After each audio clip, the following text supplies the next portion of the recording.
Good morning. Rather than using a strike of the gavel, I call this 198th stated meeting of the Shenandoah Presbytery to order with the gift of photography and prayer. Let us pray.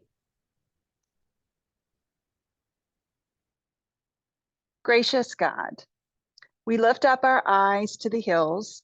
From where will our help come? Our help comes from you, O Lord, the maker of the heavens and the earth.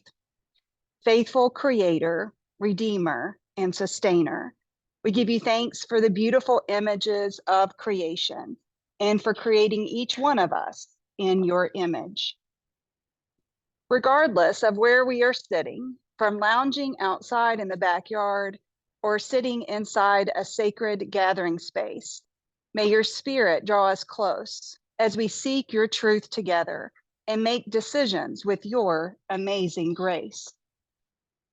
Unite us in your love, and may all that we say and do in this meeting bring honor to our neighbors and bring glory to your name. We make this prayer in the name of Christ our Lord. Amen. As noted in the Presbytery communications, our General Presbyter Bronwyn Boswell received a leave of absence to assume the role of acting stated clerk for the Peace USA for the coming year. Perhaps you recall that prior to COVID, the Reverend John Peterson, teaching elder from Covenant Presbyterian in Stanton, was the parliamentarian for the Shenandoah Presbytery's meetings. In 2020, Presbyter Boswell stepped into this role. In her year of absence, I appoint Reverend Peterson to the role of parliamentarian for all stated and called meetings of the Shenandoah Presbytery. Mr. Clerk, is there a quorum present? There is. Thank you. The procedural rules for the meeting can be found on Roman numeral 3 of the handbook. Today, we are meeting via Zoom.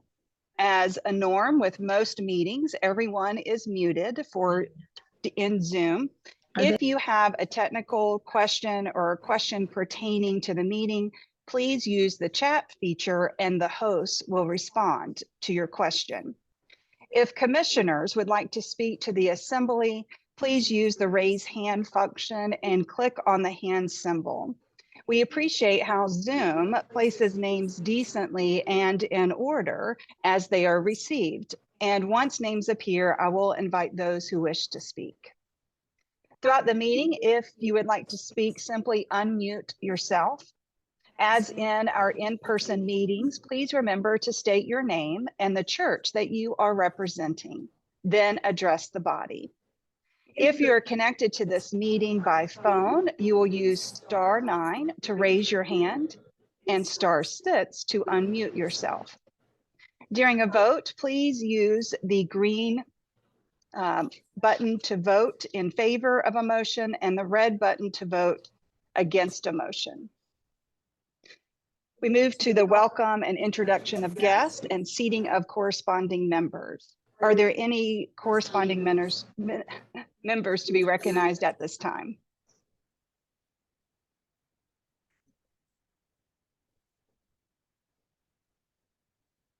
Do you have one, John? I do have one item to lift up, if I may, on the agenda. Okay. While I can be appointed as parliamentarian, I do need to be elected as stated clerk. So while I've given the report that we do have a quorum present, it might be helpful to elect me first to that role. I can be appointed parliamentarian for that, but the stated clerk position needs to be elected. I think David Howard has that nomination. Is that motion coming from David Howard? I don't see him. Yes, it is. Okay. Yes, it is. This comes from the Coordinating and Planning Commission. The nomination of teaching elder John C. Peterson to serve as stated clerk and parliamentarian for all presbytery meetings through July of 2024. That was the motion coming from our CPC meeting in July. That doesn't need a second. Is there any discussion? No Well, Madam further Moderator, nominations.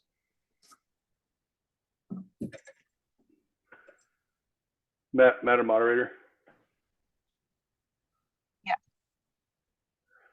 Yeah.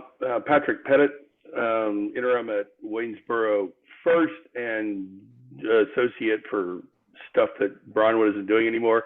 I think we need a bit of a clarification here, and I'm not sure if it's in order to bring it now, but I think the action that the Coordinating and Planning Commission took, I think needs to be clarified before we can appoint John to be the stated clerk. And I'm not sure how we want to approach this, John, but it seems to me that we need to amend the action of the CPC to reflect that Bronwyn has been granted a leave of absence from her duties as general presbyter, but technically remains a stated clerk of the presbytery. And as such, we can elect John Peterson to be the stated clerk pro tempore for our meetings, but then Bronwyn still signs the paperwork as the stated clerk. There's precedent in the denomination for being a stated clerk of two governing bodies. And so it seems like that's the most efficient way to do this, since we didn't appoint a stated, or we didn't suggest that we were going to elect a stated clerk to replace her, only to replace her at meetings. And so I'm not sure if we want to run through this motion, or we want to amend this motion, or how we want to address that. But I think we do need to do some housekeeping here. Okay, that's correct. That reflects my understanding of that role as well. I think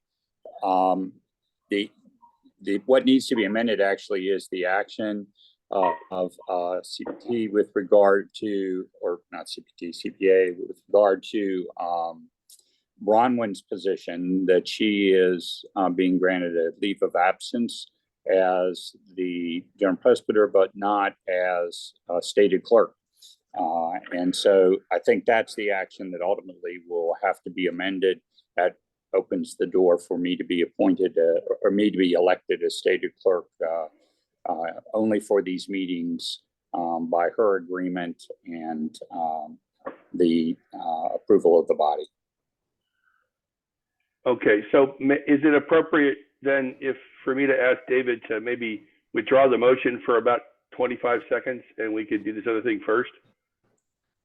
Right. My understanding was we were going to get that squared away on Bronwyn's position, and then we can move ahead with that. David, are you agreeable to that?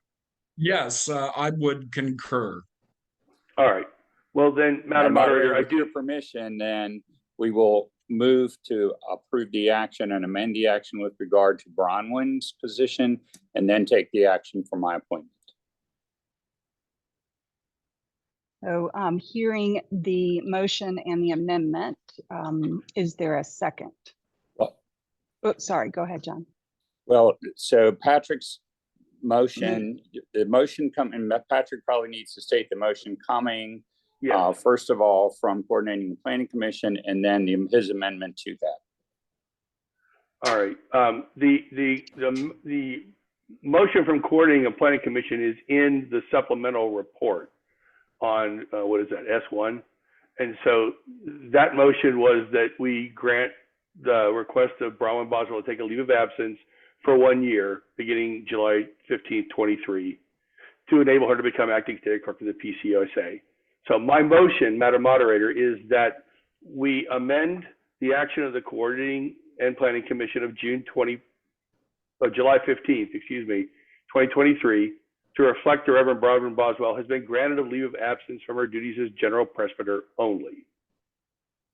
Reverend Boswell is and will remain stated clerk of the Presbytery of Shenandoah. I move it. Second. Second, any discussion? All those in favor, hit the green button.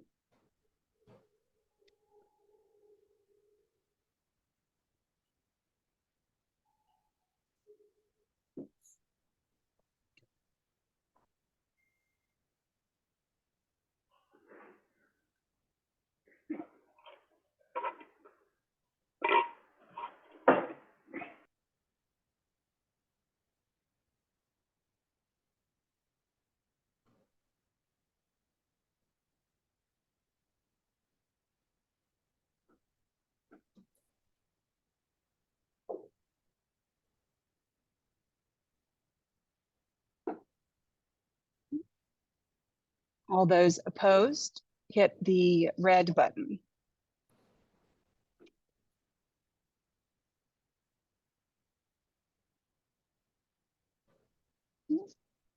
Motion passes. The amendment passes. Now we're back to the amended motion. Okay. And so now that we have the amended motion before us, is there a second?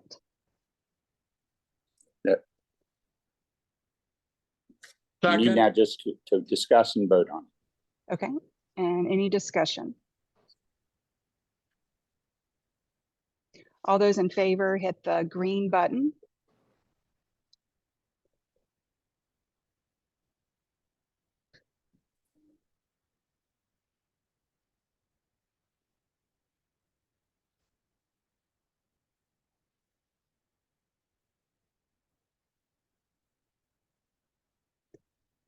All those opposed, hit the red button.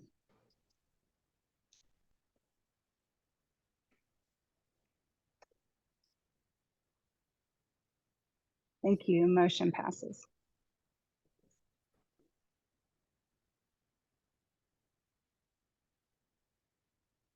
Now procedurally, it'd be appropriate for David's motion. Okay, the motion is to nominate teaching elder John C. Peterson to serve as parliamentarian for all presbytery meetings through July 31, 2024. So do I understand as stated clerk through? Yes, to serve as stated clerk and parliamentarian for all of the presbytery meetings through July 31st, 2024. Hearing that motion, is there any discussion?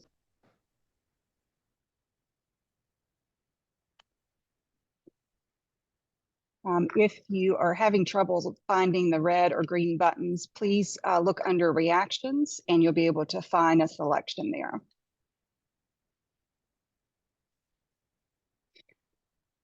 All those in favor of the motion, please select the green button.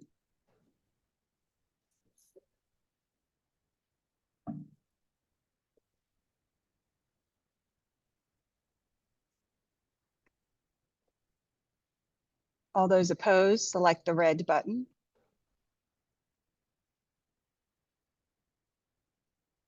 Motion passes. Thank you.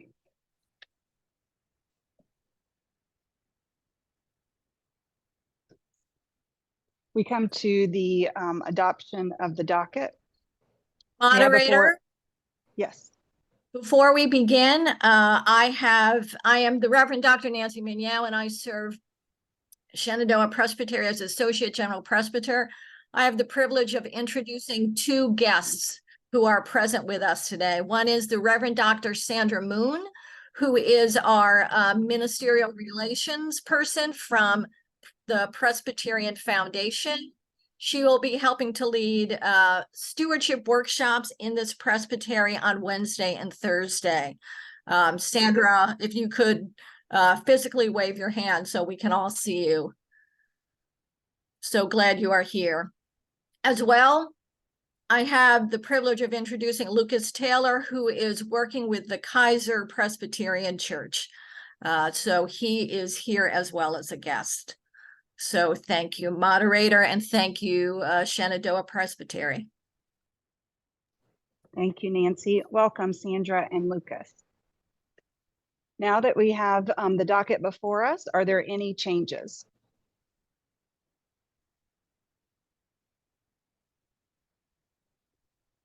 Hearing none, the docket is approved as presented. We will now hear from this teaching elder John Peterson. Thank you for your patience in getting us squared away there in the beginning. Before I could give this report, you had to actually elect me to do this. So thank you for doing that. The report of the state clerk can be found on page 2 of your packet, as well as page S1. There's items for information there, which you can read. There are 3 motions for your approval or recommendations. You can see them on page 2. The Presbytery excused from attendance from all the part of this state meeting, those ministers who submit such request, that Presbytery approve the minutes from the May meeting, and then also approval of minutes in S1 from the commission to install the Reverend Brittany Lane. And I would move those items for approval. Is there a second?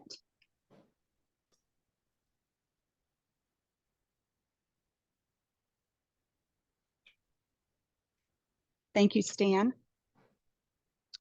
Any discussion? Hearing none, all those in favor, press the green button.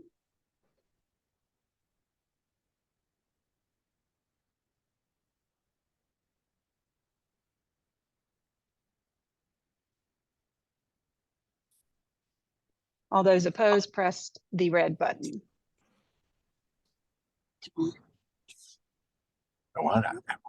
Motion passes. Thank you. Thank you, John. We will now hear the report from our Associate General Presbyter, the Reverend Dr. Nancy Meehan Yao. Good morning again, and thank you. Since we last met as a presbytery, there have been some changes to the Book of Order, which is part 2 of our Constitution and is our lived out theology of how we are as the church that God calls us to be. In the past, councils, meaning sessions, presbyteries, synods, and the General Assembly have been required to have both a sexual misconduct prevention policy and a child and youth prevention policy. Your congregation should already have those. If they do not, contact me and I can help you with creating those.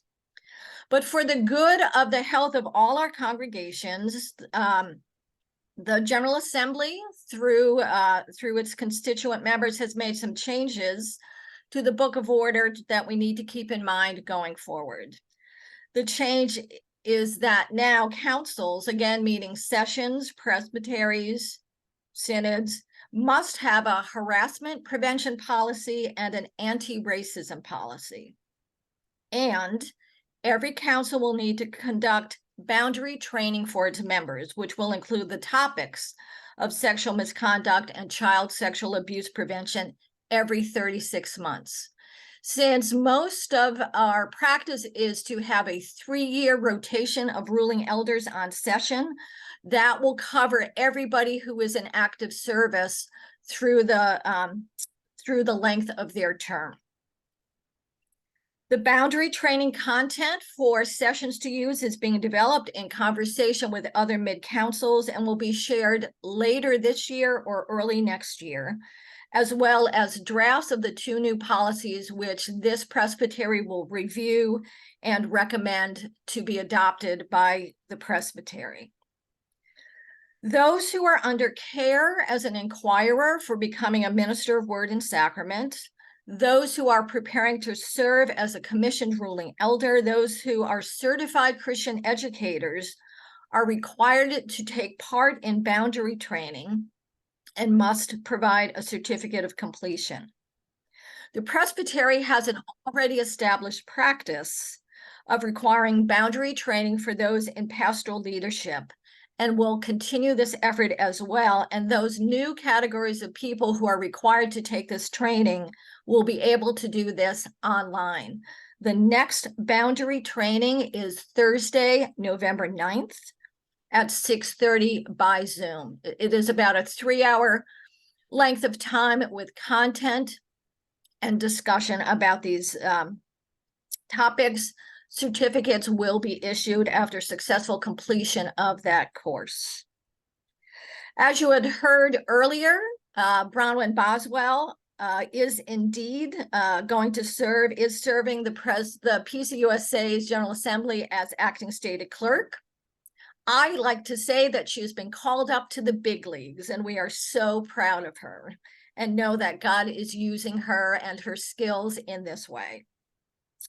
In order for Shenandoah Presbytery to continue to be a community of Christ for worship, nurture, and mission, many people have stepped in and stepped up. We just recently elected John Peterson Patrick Pettit has taken on additional duties in the area of pastoral transition and ministerial relations.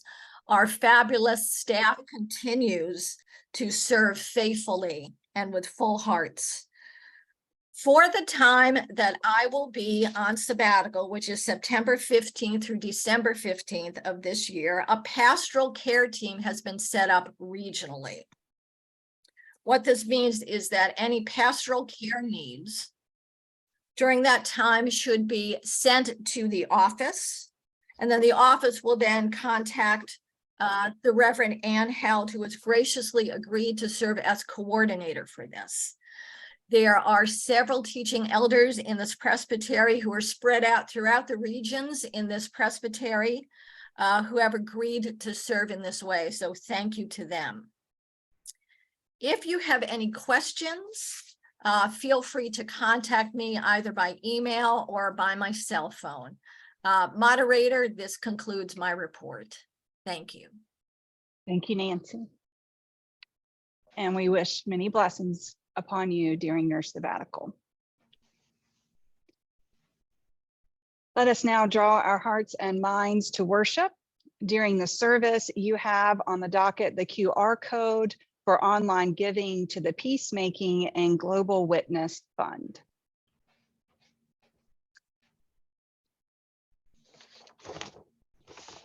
Mirsu.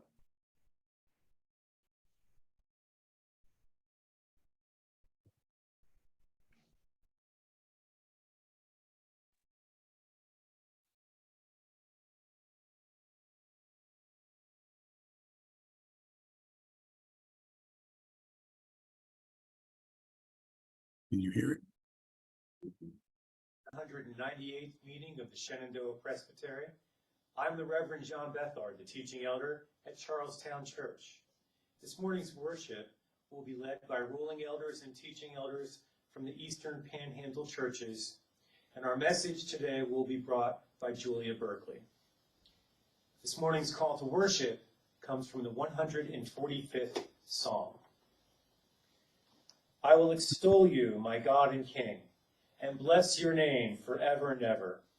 Every day I will bless you and praise your name forever and ever. Great is the Lord, and greatly to be praised, and his greatness is unsearchable.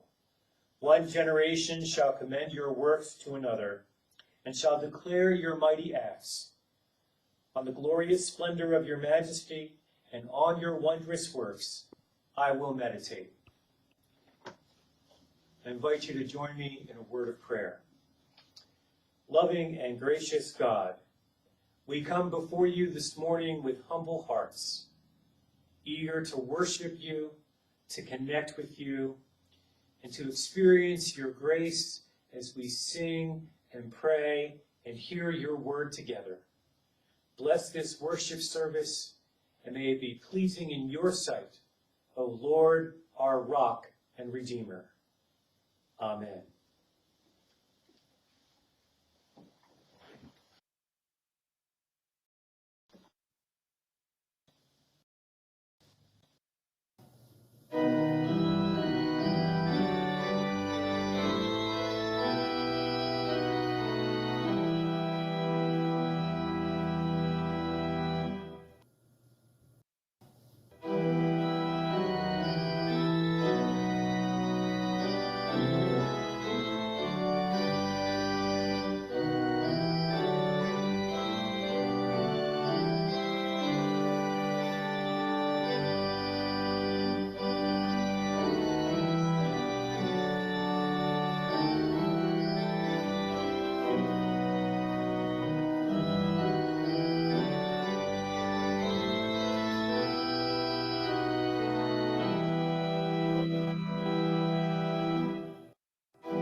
our hearts and minds by the power of your Holy Spirit, that as the scriptures are read and your word is proclaimed, we may hear with joy what you say to us today. Amen.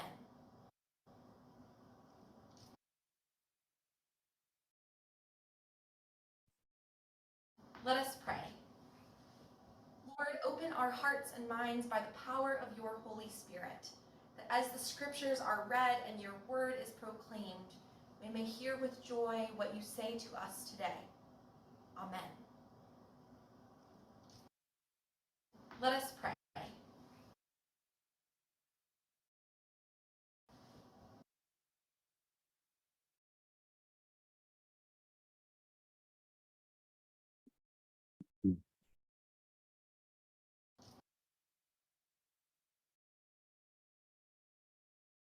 Let us pray. It won't advance.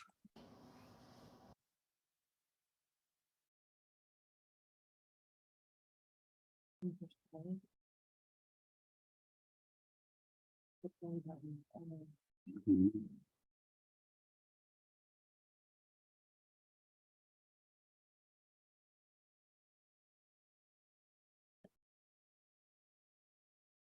Mhm.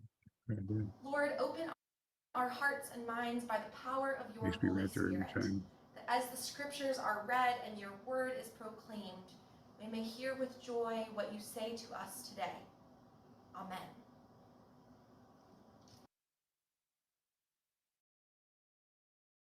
We have to restart the whole thing quickly. No, I can't. Or I have to.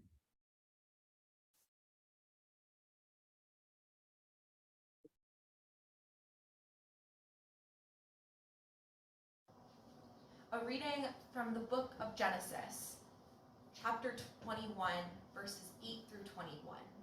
Listen now to God's word for us. The child grew and was weaned, and Abraham made a great feast on the day that Isaac was weaned. But Sarah saw the son of Hagar the Egyptian, whom she had borne to Abraham, playing with her son Isaac. So she said to Abraham, "Cast out this slave woman with her son, for the son of this slave woman shall not inherit along with my son Isaac." This matter was very distressing to Abraham on account of his son. But God said to Abraham, "Do not be distressed because of the boy and because of your slave woman. Whatever Sarah says to you, do as she tells you, for it is through Isaac that offspring shall be named after you. As for the son of the slave woman, I will make a nation of him also, because he is your offspring." So Abraham rose early in the morning and took a loaf of bread and a skin of water and gave it to Hagar, putting it on her shoulder along with the child, and sent her away. And she departed and wandered about in the wilderness of Beersheba. When the water in the skin was gone, she cast the child under one of the bushes. Then she went and sat down opposite him, a good way off, about the distance of a bow shot. For she said, "Do not let me look on the death of this child." She sat opposite him, and she lifted up her voice, and she wept. And God heard the voice of the boy, and the angel of God called to Hagar from heaven and said to her, "What troubles you, Hagar? Do not be afraid, for God has heard the voice of the boy where he is. Come, lift up the boy and hold him fast with your hand, for I will make a great nation of him." Then God opened her eyes, and she saw a well of water. She went and filled the skin with water and gave the boy a drink.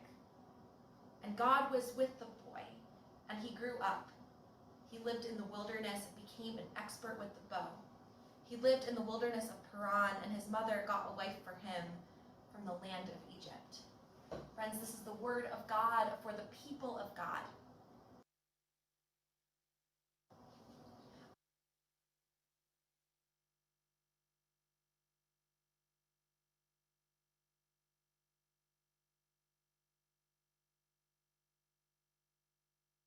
This summer at Opekin, our theme has been Woven Together, meaning we have been focusing on weaving together stories of our church, with stories of the Bible.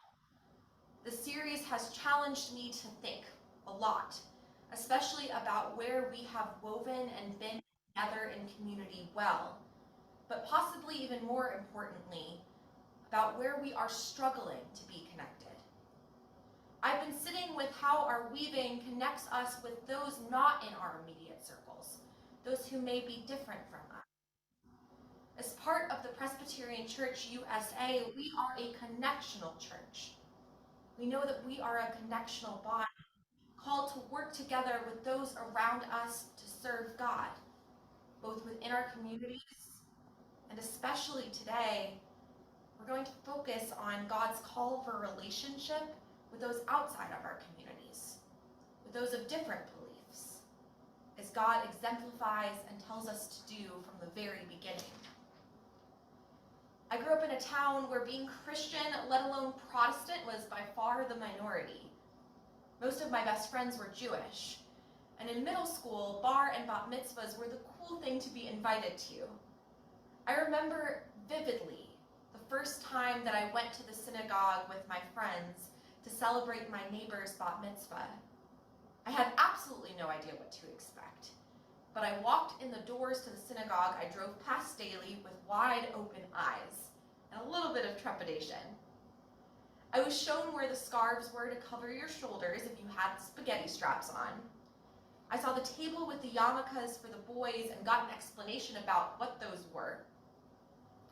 I was treated with kindness and welcome, even though I was clearly an outsider. We sat down and my friend's mom walked me through the whole service, piece by piece, so I knew what was happening and what the words meant. And when my friend started reading from the Torah in Hebrew, it literally took my breath away. It felt absolutely otherworldly, but my parents had done a good job. I knew that the words that my friend was saying were the same words that I was familiar with, just in a language that I had never heard them before.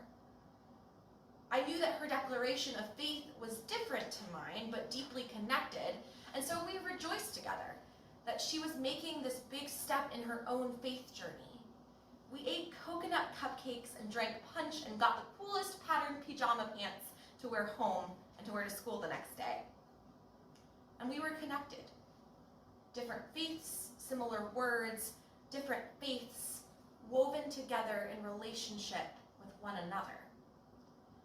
I believe that growing up in a place of such multiplicity started me on a journey that continues today. A journey that feels called to be in relationship and learn the stories of those with different beliefs and bring that love of connection into my own ministry. It is through learning and being in relationship with those of different faiths that I have felt certain and confident in my own call.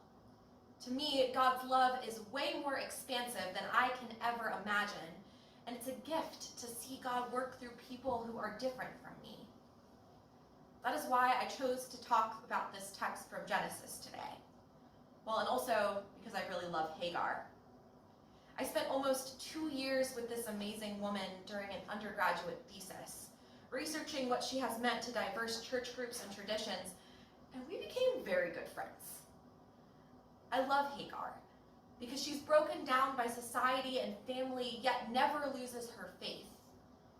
I love Hagar because she's the only person in the whole entire Bible to name God for herself, Elohim. He has seen me. She's the only person who dares to give God her own name in her own dialect, and in doing so, she loudly claims God's connection to her. I love Hagar, and I'll stop saying that now, but as I was wrestling with Opekin's summer theme, I figured out another reason why I really love Hagar, because she shows how connectional Christianity really is. As many of y'all know, the story of Hagar, Sarah, and Abraham is the point in the Bible where Christianity, Judaism, and Islam all connect. We see this intersection in this old important family, this family that is broken and so incredibly imperfect, a family wrought with fertility issues and issues of abuse and pain. We are interested in this place of true humanity, and we are intersected in that same place, which says something important to me. God brings us together in all of our imperfection, not asking us to put on a front or pretend that we are something we are not. We are called to come together in our brokenness, just as we are, because that's what God does at the very beginning. God meets this family in an extremely hard and challenging time, bringing hope because God does not forget any of them. God is with Sarah as she gives birth to Isaac, but God is also with Hagar as she has Ishmael. The second part is what amazes me. We oftentimes jump forward in our churches and lectionaries, moving towards the rest of the story about Isaac and Abraham. But before the text moves forward, God shows a key piece of God's character. God doesn't move away from the people who are outcast. Instead, God takes a minute and affirms that God is with them. Ishmael's name translates to God has heard, and remember, Hagar calls God the one who has seen me. God has seen the pain of this slave woman of a different nationality and religion, who has endured the hardest pain of having to be sent out into the wilderness to watch her son die. God has seen her and doesn't abandon her or her child. In fact, God blesses this whole new nation that eventually becomes the connection with Islam. Remember, the scripture says God was with the boy Ishmael, and he grew up. He lived in the wilderness and became an expert with the bow. He lived in the wilderness of Paran, and his mother got a wife for him from the land of Egypt. This narrative reminds us that we are deeply connected with those around us. It's in our very sacred text that we remember that we've been walking along beside people of different faiths and traditions since the very beginning, because God does it first. We forget that we are woven with diversity and relationship from the very beginning. And this is a text of connection and love, a text that reminds us that we as a church are centered in a tradition that is full of diversity and full of multiplicity. This is a text that reminds us that in the very beginning of our own tradition, we were already part of a larger community of believers, because God connects us all. We are woven together with so many different traditions, different denominations of Christianity, different Abrahamic faiths, and a whole slew of other traditions that exist in this beautiful world of God. And we are called to treat others with the same love and respect that God treated Ishmael, that God treated Hagar. This is a call of peace and love and walking alongside one another. We are reminded of these words from Romans 12:18. If it is possible, so far as it depends on you, live peaceably with all. With all, everyone, we must interact with love. We are called to love peaceably, just as God did with Ishmael, and God calls us to do now. This belief of openness and peace is reflected in our own book of order. It says, the Presbyterian Church USA at all levels will be open to and will seek opportunities for respectful dialogue and mutual relationships with entities and persons from other religious traditions. It does this in the faith that the Church of Jesus Christ, by the power of the Holy Spirit, is a sign and means of God's intention for the wholeness of all humankind and all of creation. The words that stick out to me when hearing this are God's intention for wholeness. We are not called to be a fractured body of believers, but instead are called to act with peace and wholeness. What does this look like for you in your contexts? How do your churches and communities engage with people of different perspectives, walking alongside them? How do you personally work towards the wholeness of Christ's church in your day-to-day? As I thought about this more, I see my church answering this call in relationship building and in mission. In mission, we serve God's community as a whole, recognizing that God is bigger than any of us could ever realize. And we also form connections with people who are different from us. It is in this connection that love and respect are cultivated and God is truly served. But this is also a place that I know I can personally be more intentional about, because I can reach out to other faith traditions, other faith leaders, getting to know them and asking how we as a church can serve alongside them. I also see this work of mission and relationship building happening everywhere in this presbytery, whether that be as individual pastors, as churches, or as a whole community. I hear stories of the food pantries in your areas that have many people of different perspectives working alongside each other. I think of Community Cup that welcomes people in their doors every single day. I see churches coming together to go to Baja or to support Ethiopia. I see relationships being built ecumenically and intrafaithfully. We as a presbytery and larger church body do a good job about forming these relationships through action. However, I do recognize that there's some tension here, because some individuals may be in a congregation that are struggling with intentional relationship, because it is easy as humans to form an us and a them, to form separation of dialogue between an insider and an outsider. But this text today, as well as our excerpt from the Book of Order, calls us as leaders of the church to boldly and loudly support people in this journey, to call those we serve into wholeness instead of factions, relationship instead of distrust, and community instead of separate communities. I want to encourage us all to be intentional about creating a culture of welcome and inclusion that follows the call and example of God. It is in relationship with all those around us that we work towards the wholeness of God's church, as God calls us to do from the very beginning. As we see in the story of Hagar and Ishmael and Abraham and Isaac and Sarah, from the very beginning, God has walked alongside people of difference, even in their messiness, and especially in their humanness. We too are called to follow God's example and act across boundaries and barriers, fulfilling the wholeness of the church. So thanks be to God for God's colorful tapestry and empowering us to serve the wholeness of God's creation as a messy and imperfect community. Amen.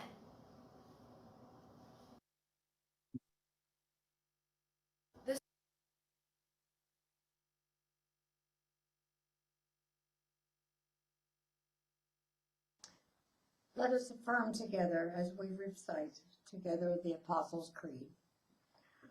I believe in God the Father Almighty, maker of heaven and earth, and in Jesus Christ, his only Son, our Lord, who was conceived by the Holy Ghost, born of the Virgin Mary, suffered under Pontius Pilate, was crucified, dead, and buried.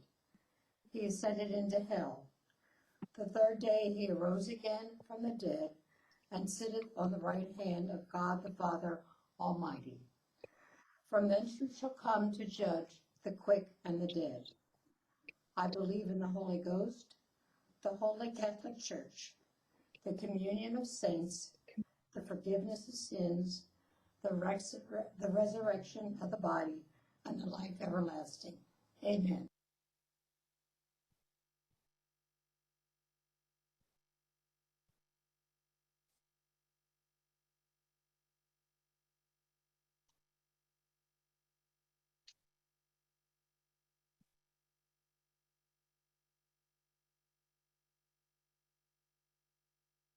The offering received today goes to support peacemaking and global witness. 50% will go to the Presbyterian Mission Agency, 25% to the Synod of the Mid-Atlantic, and 25% will be retained in our Presbytery's Peacemaking Educational Fund for scholarship and grants. Freely and generously you have been forgiven. Freely and generously give, knowing that what we give will be a blessing to others. Let us pray. God of grace and mercy, you call us to ministries of peace out in the neighborhood. We are grateful that we have the resources to share with others, yet we grieve that this work is necessary. Let your blessings flow over this offering and the ministries it will support.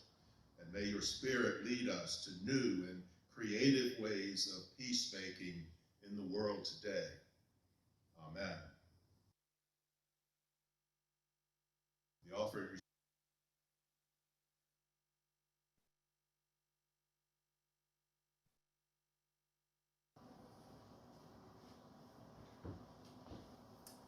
Let us join our hearts together in prayer. Let us pray.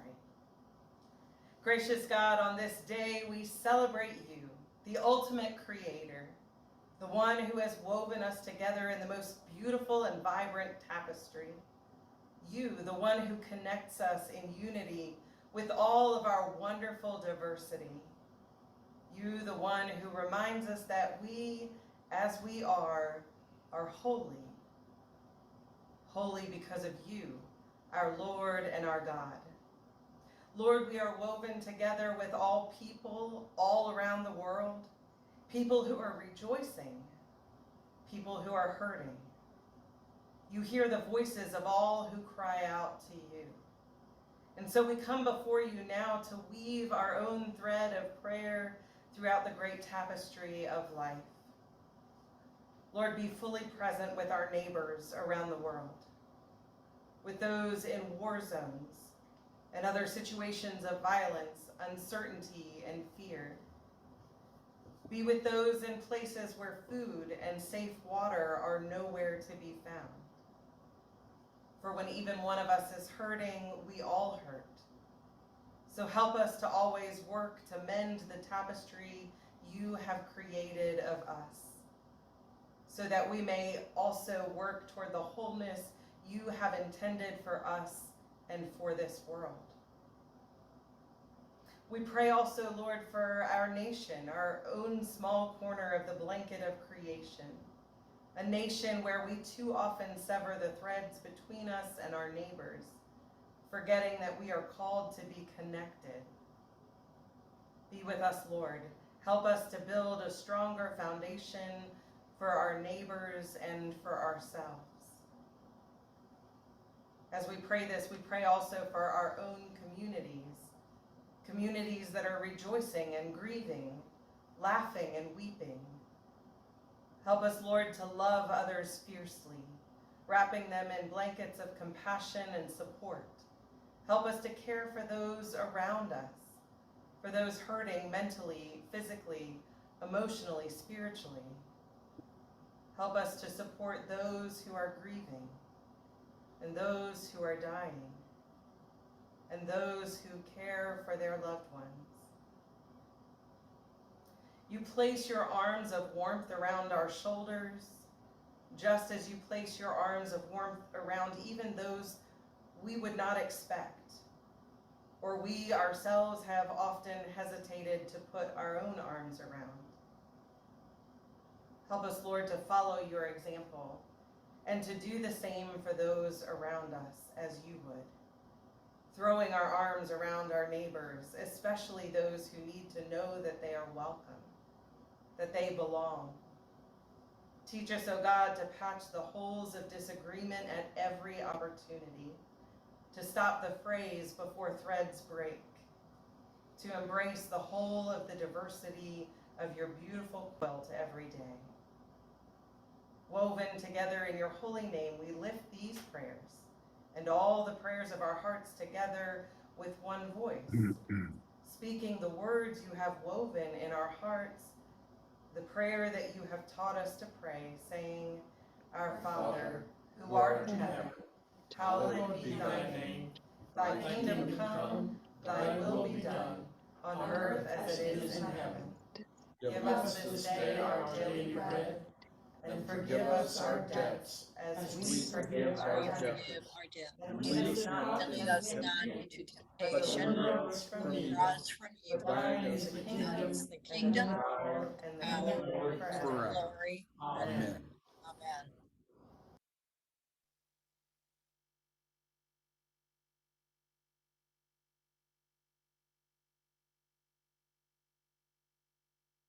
Whoops. My hand won't stop shaking.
Friends, let us go out into this world in peace, weaving together our stories with the stories of those around us. And may the grace and the love of our reconciling Lord Jesus Christ be with you and seen in all that you do. Amen.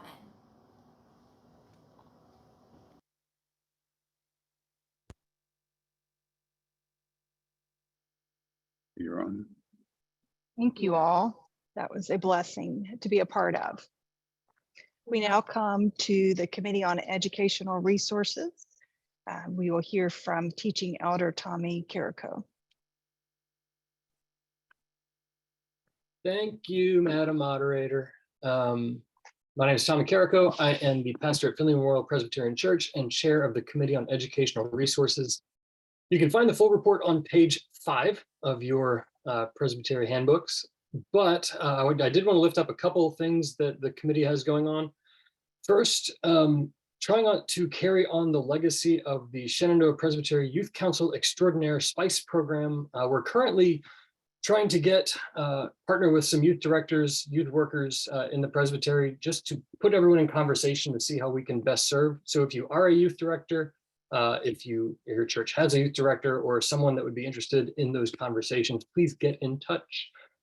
Another thing to lift up, if you are in need of financial assistance for various reasons, you can go to shenpres.org/scholarship-grants for all kinds of different applications, and each application tells you what the scope is and who the contact is for that grant. We oversee several of them, but I wanted to lift up the peacemaking grant because we were able to disperse some funds from that, from the Peace and Global Witness offering.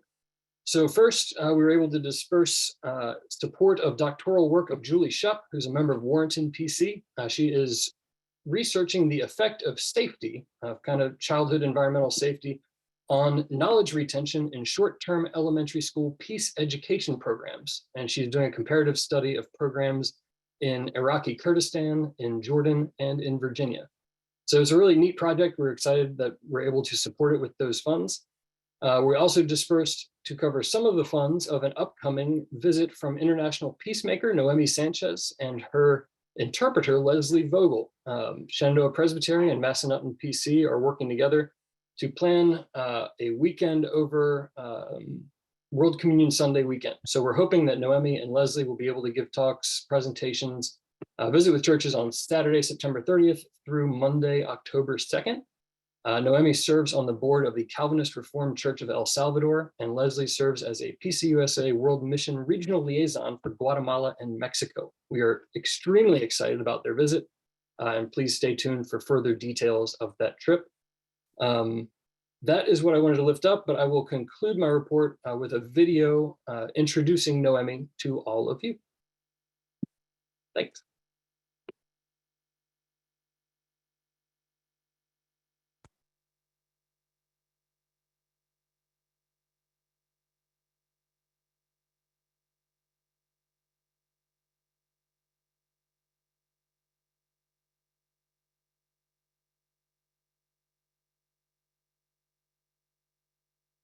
Hola, mi nombre es Noemi Sánchez, soy miembro de la Iglesia Reformada Calvinista de El Salvador.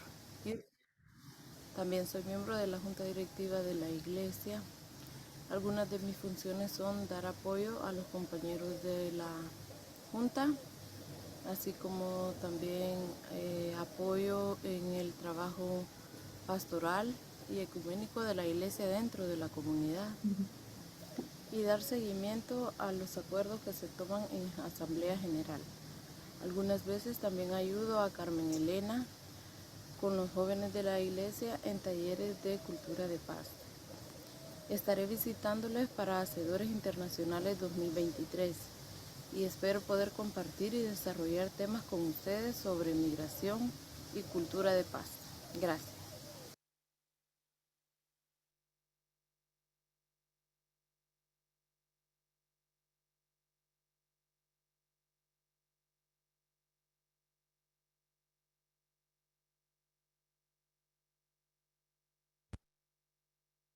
Thank you, Tommy, for that report. And we look forward to hearing and getting to serve alongside Noemi in September and October, beginning of those months. Our next report comes to us from the Committee on Nominations, Teaching Elder David Witt and Teaching Elder Ann Held. Good morning. I am David Witt. I have the privilege of co-chairing our nominations committee with Ann Reed Held, and I'm the pastor of Opequon Church in Winchester. You can look on page 6. We don't have a formal report, but we do want to highlight one area for the presbytery. The General Assembly, the 226th General Assembly of the Presbyterian Church USA will meet in Salt Lake City, Utah, June 25th through July 4th are the official dates. Actually, that meeting is broken down into two components. June 25th through 27th will be committees via Zoom. So folks can be at home and be a part of the General Assembly and be a part of committee work at home via Zoom.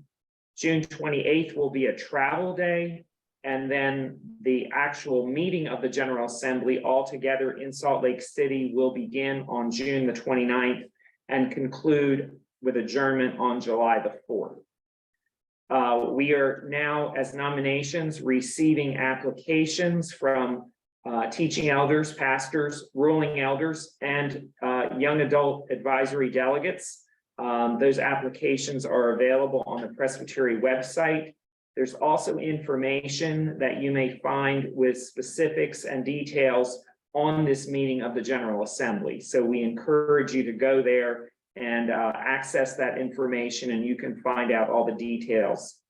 All applications need to be in to the Presbytery office or to me by October 15th. So we can consider those at our October meeting and then proceed with those commissioners at our November 5th Presbytery meeting, or November 4th Presbytery meeting, and submit those to the General Assembly. So see the information on page 6. In addition to that, we want to highlight that at our August meeting next week, which is actually in person at Massanetta Springs at the Presbytery office, we will be looking to elect or nominate folks to serve on many committees and councils of the Presbytery for 2024 and beyond. So we have great work ahead of us. I ask for your prayers for our committee, and I also ask for submissions. If you would like to serve on one of the Presbytery committees, we certainly would welcome that. You can reach out to Ann or to me or to the Presbytery office, and we look forward to having a great number of people who would like to serve with us in the work of Shenandoah Presbytery. That concludes my nominations report. However, I was asked at this same time to also highlight one other area on behalf of the Coordinating and Planning Commission. 4 of us were appointed by our Coordinating and Planning Commission of Presbytery to come together and to highlight how Presbytery meetings could take place and what kind of schedule we would follow in the year 2024. So we have had a recent meeting, and yesterday a Presbytery meeting survey went out to the broad email list of the Presbytery. And so we encourage people to take that online survey. It's very, very easy and brief, self-directed. Obviously, we're following a new normal with a combination of Zoom and in-person meetings. The survey allows you to weigh in on that. What days of the week or weekend would be helpful for you, and also any other suggestions of how we might enhance our ministry as Shenandoah Presbytery through our meetings together. So please do fill out those surveys. We value your input, and we will be considering those very carefully. And we thank Stephanie Sorg for putting that survey together and the Presbytery staff for distributing it. Thank you, Madam Moderator. That ends my report. Thank you, David. We now come to the Committee on New Congregational Development.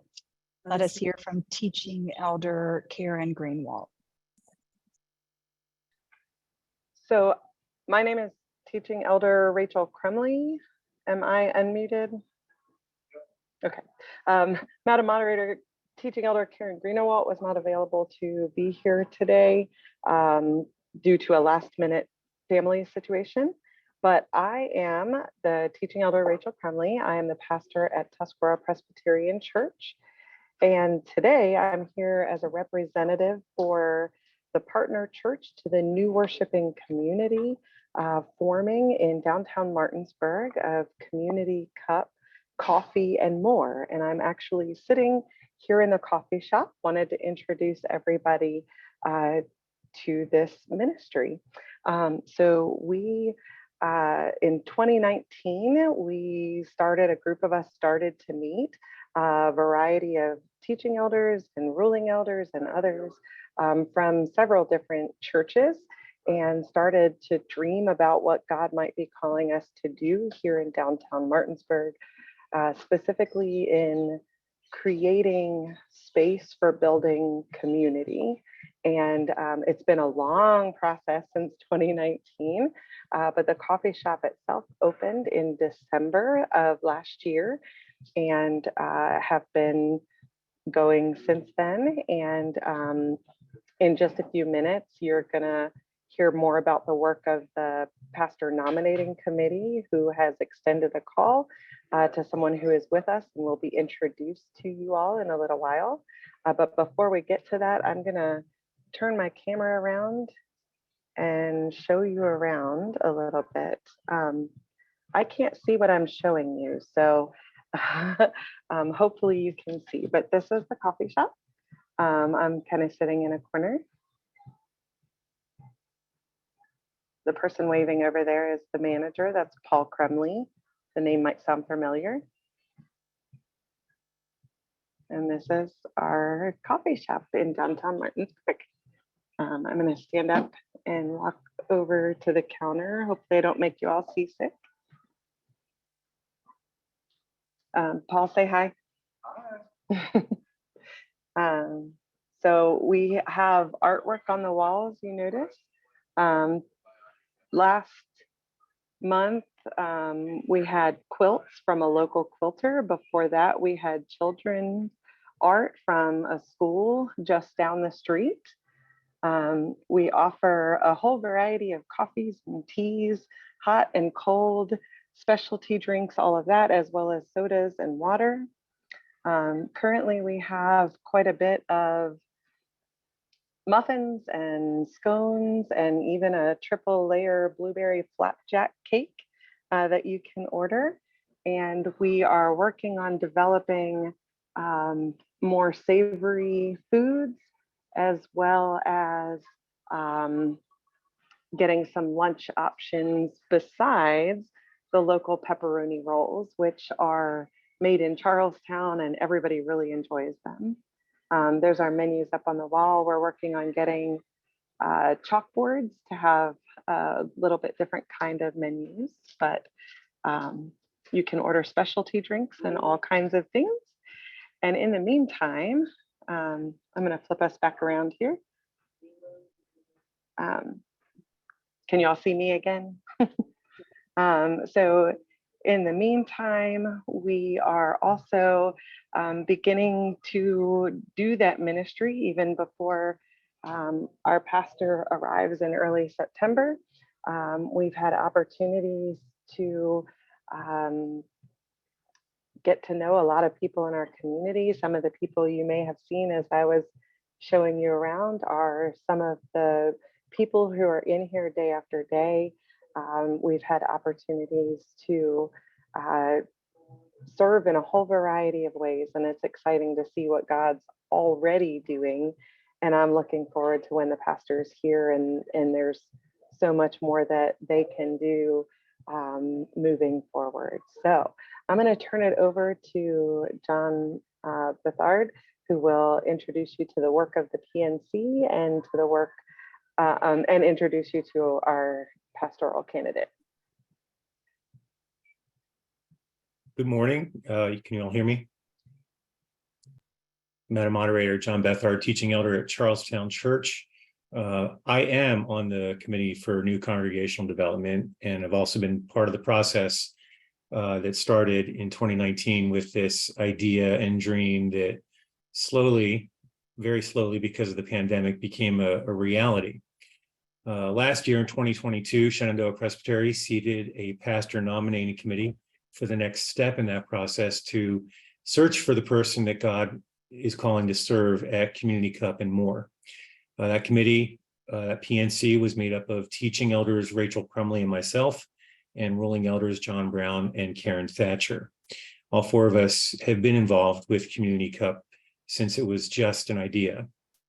Per the usual process, we crafted the ministry information form. We had input from the Board of Advisors, from Community Cup, from Presbytery Leadership, from CPT, CNCD, and everybody else. Once that was approved, we began a nationwide search. However, we knew from the outset that this was not at all going to be like a traditional pastoral call. And we figured the pool of applicants would be relatively small, and we had no idea how small that would be. We really had less than 10 viable matches. That was a little bit concerning in the early part of the process, because we were also committed to not settling on just a warm body. We had a clear vision of what could be possible with the right person. And one of the people who applied was Dwight McCormick. And let me be very clear, we are not settling. As this process has unfolded, it became clearer and clearer to the PNC that Dwight was called to this exact kind of work. We had several Zoom interviews with Dwight. We invited Dwight and his wife, Sarah, for an on-site visit in May. By the end of that time, the PNC was unanimous in our sense that this was going to be a great fit. But this being a new position in a very non-traditional call set up a unique process for us. And so we had to kind of figure out how to do all the next steps, how to do them in a way that was honoring a process that we all know well, but also specific to what we were attempting to put in place. Typically, there's a session and a congregation when we call a pastor. Community Cup and More does not have that. So we had to basically figure out the process as we went, basically a step at a time. Today, I am happy to introduce to you Dwight McCormick. He is a very experienced minister in the PCUSA. His information is found on pages 7 through 9 of the packet. Dwight is answering God's call to serve as the inaugural pastor of Community Cup and More. He brings to this work decades of ministry experience, along with a desire and calling to work with the recovery community of Martinsburg and Berkeley County. And we are very excited to work with Dwight and look forward to his work with Community Cup and More. And sisters and brothers, it is my privilege to introduce to you the Reverend Dwight McCormick. Dwight is here with us today. Probably easiest if you put your view on speaker view so you can see him. Dwight, give us a wave, unmute yourself.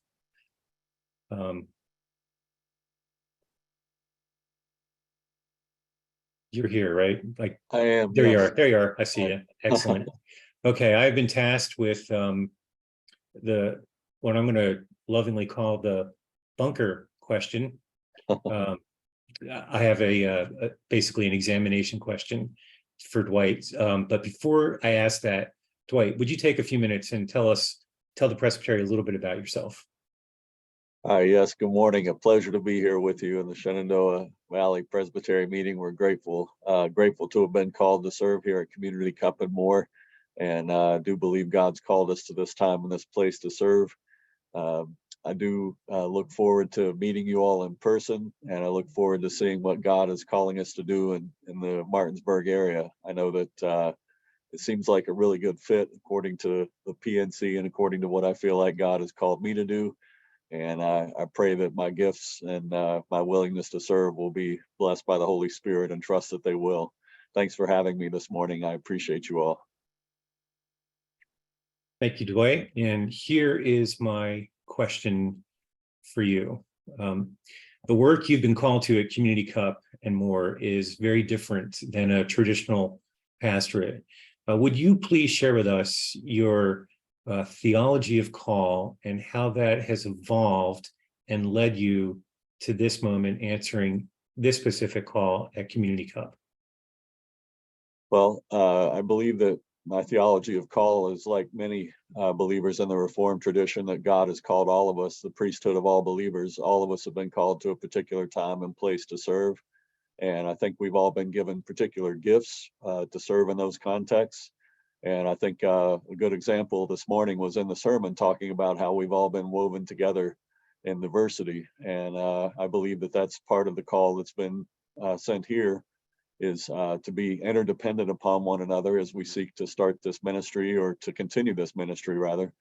And I know that each of us has been given the gifts that are specific to that particular calling we've been placed in. And I believe that God has given me some gifts that are unique to this call.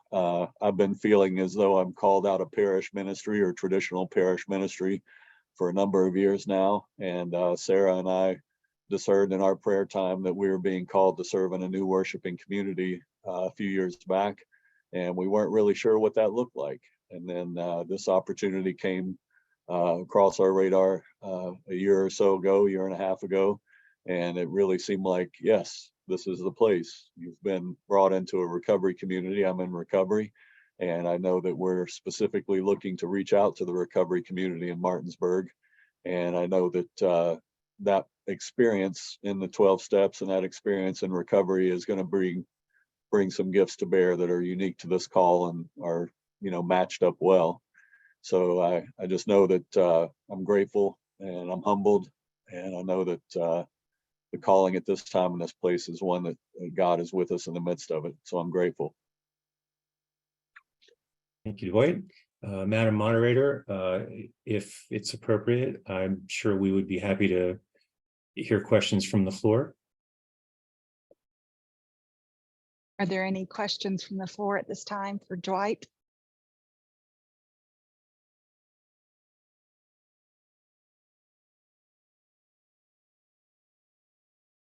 There's a question from Fletcher.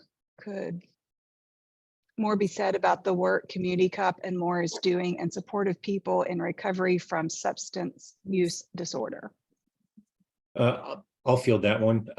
That work, that's an interesting question because we have wrestled with that because we have been wanting to get going with that since the shop's been open, but we also want the person who, and that would be Dwight, who is called to this work to kind of shape what that looks like. Berkeley County, as most of you know, is one of the places that leads the nation in opioid overdoses. There are a ton of resources. There are actually people that are waiting for us to get our person in place so that we can foster some partnerships in the community with several organizations that work in this work. We are working on developing 12-step groups that use the coffee shop space.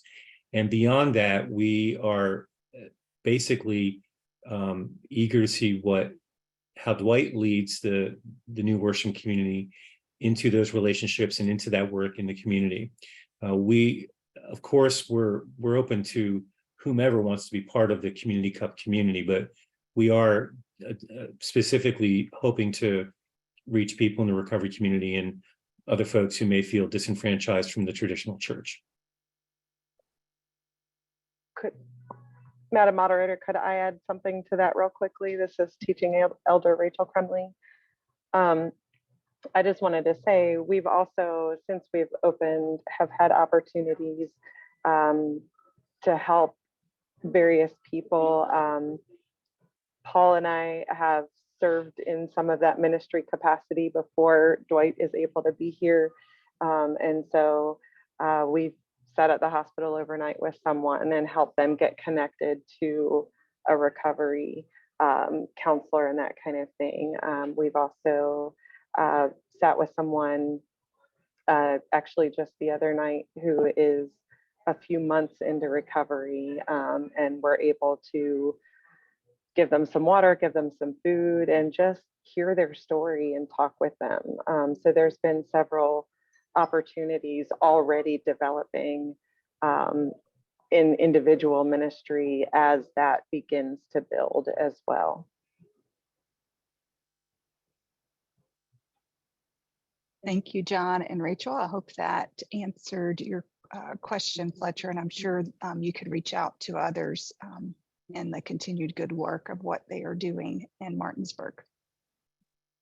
Any other questions?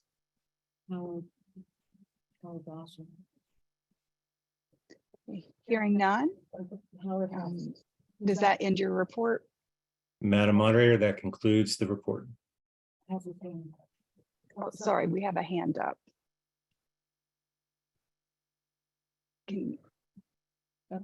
Madam Moderator?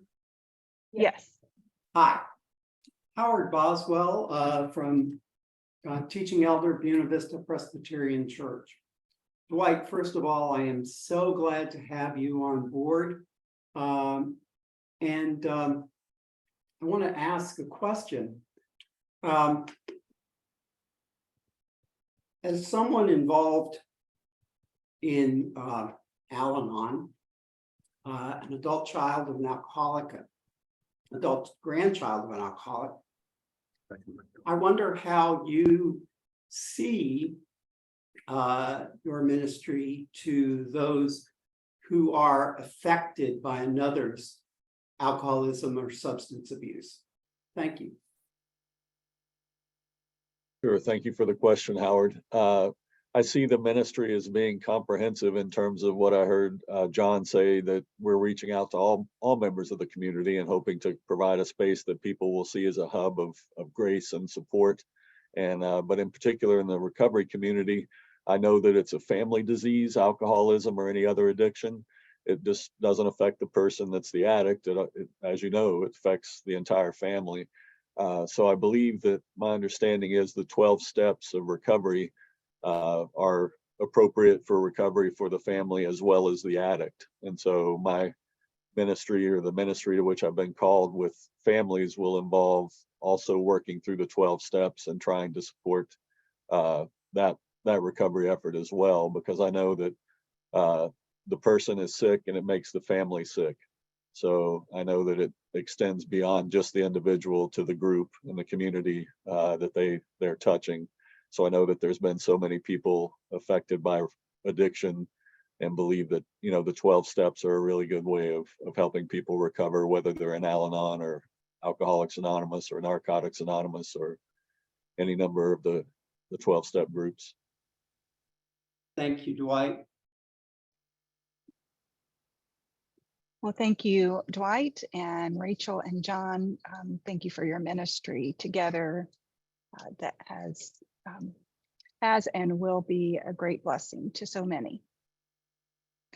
At this time, we'd like to call upon the teaching elder, Kate Rasco, for the Committee on Preparation for Ministry. Thank you, Madam Moderator. The Committee on Preparation for Ministries report begins on page 10 of the handbook. And I would invite you all to read along with me the purpose of this group. The purpose of the Committee on Preparation for Ministry of Shenandoah Presbytery and the Presbyterian Church USA is to provide the best possible leadership for the church by assuring that persons called to the ordered ministry of teaching elder are firm in their faith in Christ, assured of their call to serve God, church as a teaching elder, and receive the fullest personal and professional preparation for this office. We do so on behalf of the Presbytery with coveting your prayers, and find along the way that occasionally there are things that don't fall neatly into that job description. One of them is that we are tasked with interviewing and examining people who are coming into the Presbytery for their first ordained call. And so you can read most of our report yourselves, and I ask you to do so, but I want to take a few moments to introduce our newest Reverend in the Presbytery, Brittany Lane. So I will, she has been thoroughly examined, has already been ordained and installed at Woodstock. So all of those hoops have been jumped and cleared with flying colors. But I do want to take a few moments to introduce her so that you all know what she looks like, and would ask that she be given voice so that she can tell us a little bit about herself. Absolutely. Brittany, are you there? Yes, I'm here. Thank you so much, Kate and April. I'm so grateful to be here. So my name is Brittany Lane, and I was ordained on June 17th, I believe, and then installed, oh gosh, let's see. I think it was 2 weekends ago, August 6th. Thanks. It's been a whirlwind. I was also married on May 27th. So it's been a whole event. My life's just been a little crazy lately, but I've been so grateful to be part of this community, and Woodstock has welcomed me so warmly. I am so excited to be doing ministry there. So yeah, I grew up in Pennsylvania. I went to school at Columbia Theological Seminary in Decatur, Georgia, and have since moved here. And I am loving Virginia. I do live in Culpeper and do ministry in Woodstock, but it is wonderful and I love the drive. So yeah, thank you so much for having me and for your warm welcome to the presbytery that I've already felt at my installation and just in communication with you all. So I'm just thankful and excited to get to meet you all in person and to begin this work of ministry together. So thank you very much. So Brittany's statement of faith and bio sketch is following our report in the handbook. I do want to ask one question, Brittany. As many people gathered here today know, I was the interim at Woodstock for a while back. And so want to ask you, even though your time there has been here and there and everywhere, and you've had a few major life events popped in the middle, what is your favorite thing about the Woodstock community so far? So far, it's actually been homework. So 2 weeks in a row, I gave the congregation a little bit of homework. One of them was to create parables, just where they see the kingdom of God in the world. And the second was to give me some feedback on the mission and ministry that they wanted to do in the Woodstock community. And I know that's kind of a big deal. Actually, doing that ministry in the world.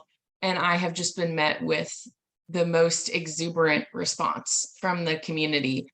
And it's just been wonderful. So far, it's been homework. That's been the most exciting thing at Woodstock. It's been recent and wonderful. And it's exciting. It's exciting to see all the places where the Woodstock family is invested in and all the places that they want to be invested in. And so that is something that I'm looking forward to diving into further with them and just seeing the world through their eyes as well, through their parables, and then where they want to do ministry. So yeah, thank you, Kate, for that question. Wonderful. Madam Moderator, at this time, we would entertain any questions or words of welcome for Brittany or the Reverend Lane as our newest ordained member. Are there any voiced questions or welcome? We see many that are coming through the chat at this time, which is wonderful to be able to read.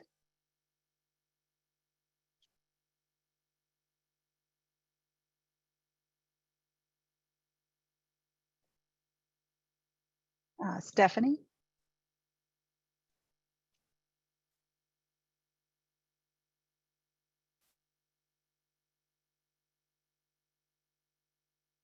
Stephanie, we're not able to hear you. I'm sorry. Is that better? Yes, ma'am. It helps if my microphone is directed to my mouth. Thank you. Sorry about that. Welcome, Brittany, and very happy to welcome you to the Presbytery. And I just wanted to highlight that I trust that your terms of call will be updated to reflect the 12 weeks of paid family leave that is now required by our Book of Order, and that all calls going forward will reflect the same. So welcome. Good to have you here. Thank you, Stephanie. Any others?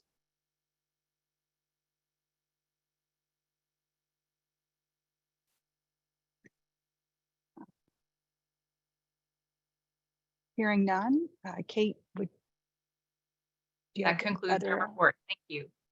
Okay. Thank you, Kate, and welcome, Brittany. Let us move to the Administrative Commission to Stanton First Church. Let us hear from Teaching Elder Jamie Smith.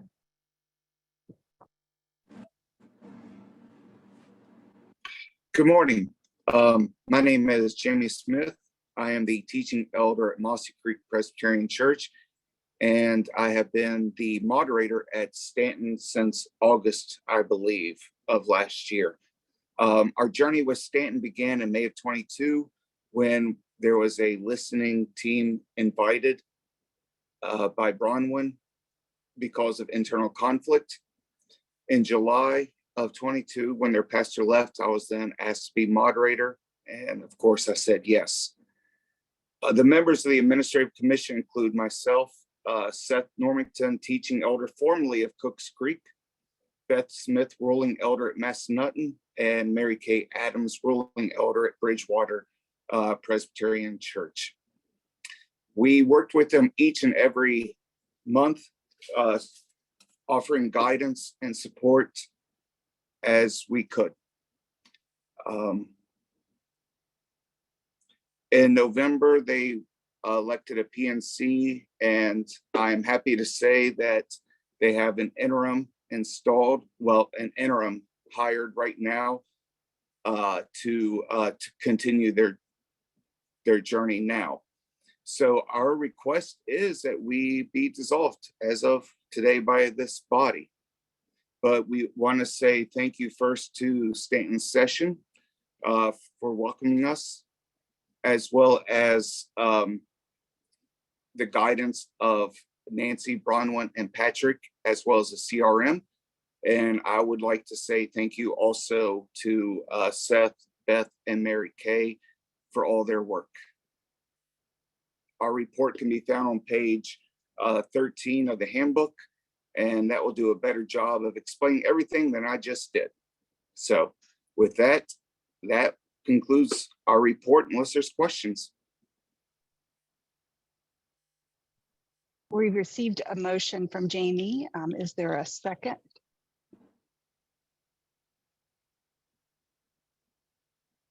Okay, never mind. That will come later. Is there any questions?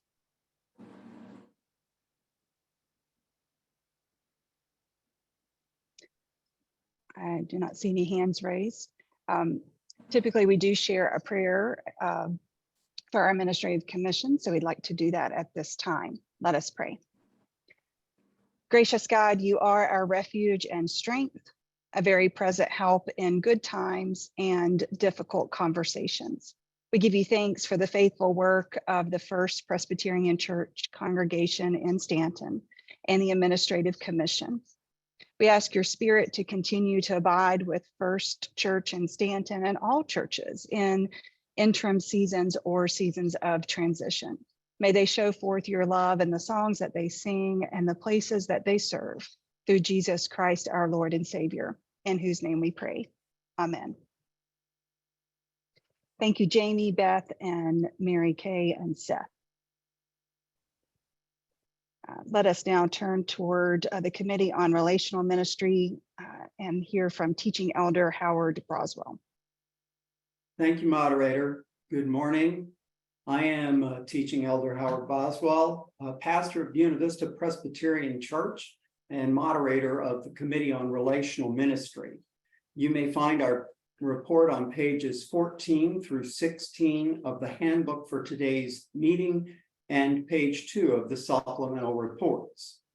We have one motion to bring before the Presbytery that Shenandoah Presbytery dissolve the administrative commission to First Presbyterian Church of Stanton with our thanks, effective as of the August 22nd Presbytery meeting.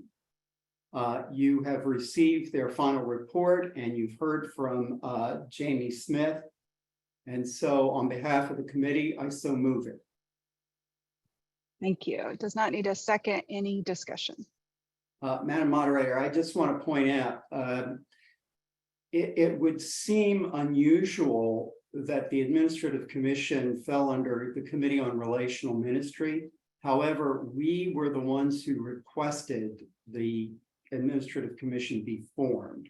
So that's why it's coming from here instead of from CPT. Thank you for that clarification. Any other questions or comments? Okay, hearing none. All those in favor, click the green button.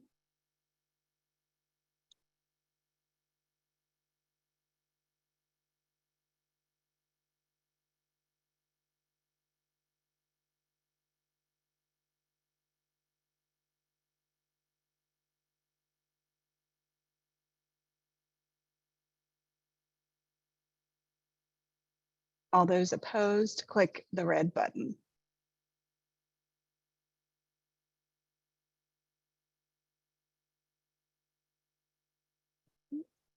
Motion passes.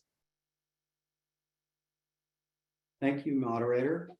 I would like to introduce the Reverend Dr. Terry McDowell-Ott to the Presbytery at this meeting. Her resume and statement of faith follow our report. A group from our committee examined her, and we sustained that examination under our commission authority. If it's acceptable, moderator, I would like to ask the first question. Yes. Terry, before I ask my question, would you like to share a little bit about yourself? Sure. Oh, there you are. I'm here. Oh, I actually get to see you face to face. I know. It's been too long. Hi. Do you want me to tell folks a little bit about myself? Yes. I'm so grateful to be with you all. It's taken me a little while to be able to make a Presbytery meeting, so I appreciate your patience. I'm actually on the road quite a bit for my work with the Presbyterian Outlook, but my husband and I actually moved to the Shenandoah Valley a year ago. I can honestly work anywhere as the editor of the Outlook. We've moved to all remote workers. So I'm just Zooming you from my home office and my disruptive coworker who is my dog. We moved here because my husband is a Presbyterian pastor, but also an academic, and he is now a dean at Eastern Mennonite University. But I welcome the chance to move here from Monmouth, Illinois, where I served as first the chaplain of Monmouth College and then the dean of the chapel. And I love living here. It's beautiful. And I've got Massanutten Springs Conference Center in my backyard. It's all good. So we're really excited to be in this presbytery. And we have two kids, a 14-year-old and a 16-year-old, who are also really enjoying living in Harrisonburg, Virginia. And we're just really grateful to be here and to be among you. And I'm looking forward to getting to know you all better, perhaps at the next in-person Presbytery meeting. Thank you. Terry, as you know, the committee considers your call as editor and publisher of the Presbyterian Outlook as a validated ministry. How do you see your work as a continuation of your calling as a teaching elder and as service to the church? Great, thanks, Howard. Well, honestly, the Presbyterian Outlook has been serving the church for a long, long time. We trace our lineage back to 1819, so we're over 200 years old, and there were a little over 20 predecessor journals, independent publishers publishing newsletters and magazines serving the church throughout that history, but they all merged and became one in the Presbyterian Outlook around 1931. And now we're the only remaining independent publisher serving the Presbyterian Church USA. So now our work consists of our independent journalism and our magazine, which I hope some of you are familiar with, our website, which I refer to as like our digital town square, where we publish lots of news and opinion pieces and ideas for your ministries. We publish educational resources, and in the last few years, we also added weekly worship resources that actually are pretty popular. So as editor publisher, it's funny because I hang out in a lot of Mennonite circles now because of Dan's work, and it's kind of hard to explain what I do when to Mennonites who have no idea who the Presbyterian Outlook is. But I oversee all this work and all this service to the church. And it's something that I really do feel called to. My identity is truly as a pastor. I've been in lots of different forms of ministry. This call emerged as I felt a growing call to become what I term a writing pastor.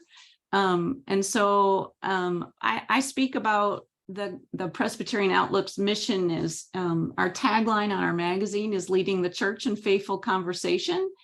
And that means that my voice has to be a part of that conversation.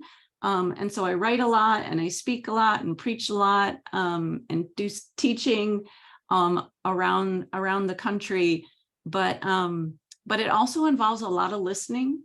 And I really see that as very faithful pastoral work, listening to the needs of our churches across the country, of our people, our national staff and national offices, and then responding faithfully with my own words or more listening or just lifting up the voices of others. I love the work. I love the job. It's pretty challenging, but I feel so privileged and honored to be in this role.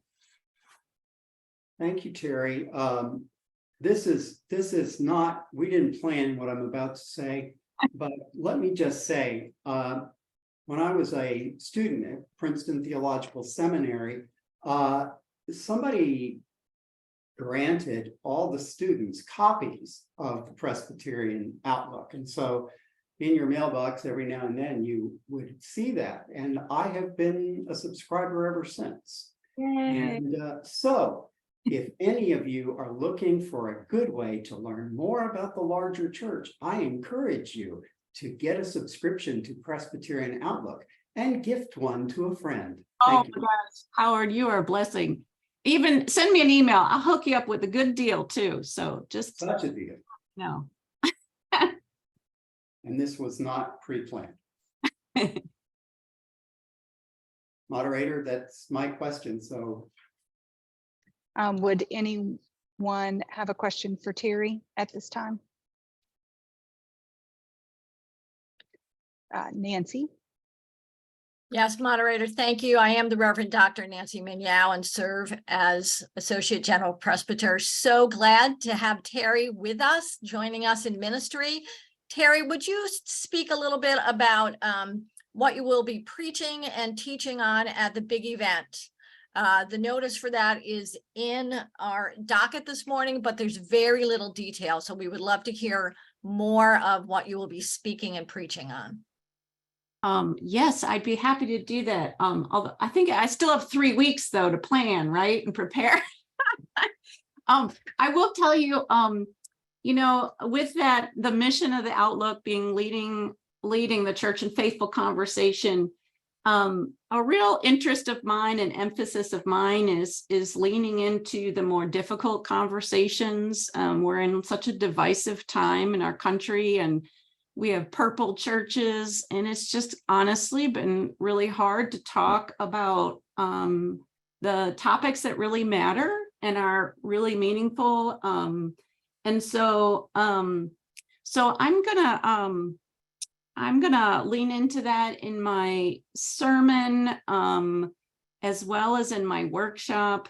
I'm pretty sure it's going to be a sermon based on love and an ethic of love, and how we can live that out in our communities, and especially with people maybe that come at us and trigger our angrier feelings.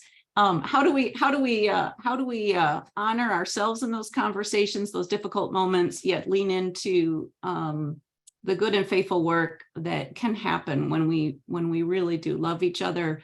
But then in my workshop, I'm really interested in Walter Rosenberg's model of nonviolent communication.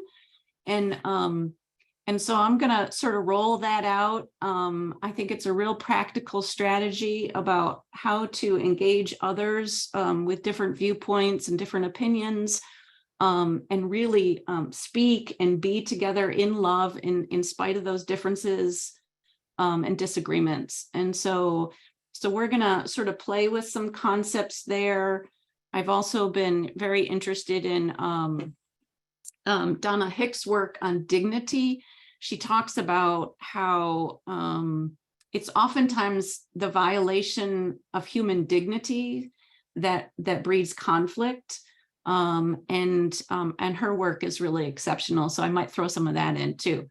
But my hope is that y'all leave with some just new insight and sort of practical strategies for approaching some difficult conversations. Thank you, Terry. Moderator, if I may, just a reminder that the registration form is available on the Shenandoah Presbytery website. So hoping to see not only those of us here in this Zoom room, but many others. It is going to be a good and engaging day in which we join in conversation. And Terry, thank you for your part in that. Sure. Thank you, Nancy. Nancy, are there any other questions at this time?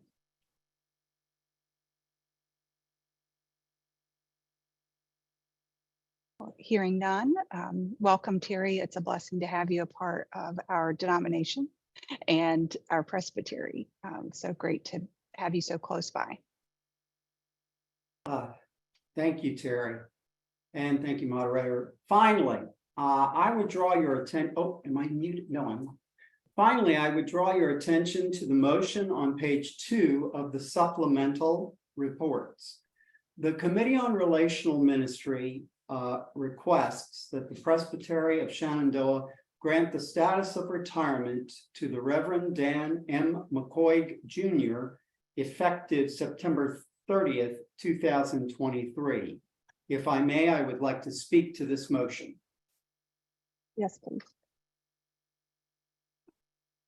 Ordained by Hanover Presbytery on June 8th, 1986, Dan served as pastor of Strasburg Presbyterian Church prior to being called as the associate pastor at First Winchester on March 6th, 1995. Then on June 5th, 2017, he became pastor at First Presbyterian Church of Winchester. Now, I did the math for everybody. That means Dan has served First Winchester for 28 years, 22 years as an associate, and then 6 years as pastor. It is rare, however, also for a person to only serve in one presbytery for their entire career, because he was at Strasburg then. So besides Dan's pastoral work, he has served on committees of this presbytery, and it was my privilege to serve with him on the Committee on Relational Ministry. Congratulations, Dan. Well done, good and faithful servant of our Lord Jesus Christ. And if I may, moderator, after anybody asks questions about the motion, I would like the opportunity to offer a word of prayer. Sure. Doesn't need a second. Any discussion?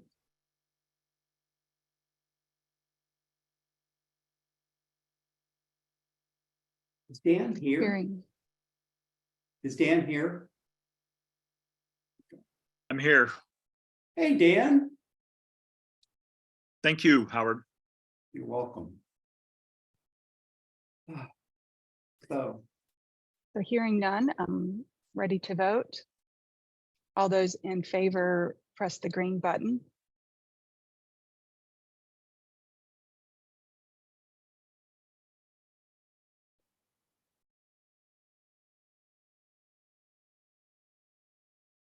All opposed, the red button.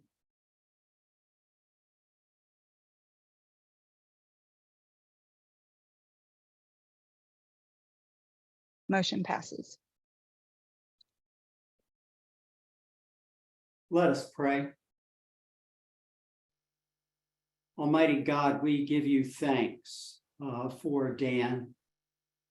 for the service he has rendered as pastor and as associate pastor and as a presbyter over these years. We thank you for his faithfulness in his work, and we thank you for his wisdom.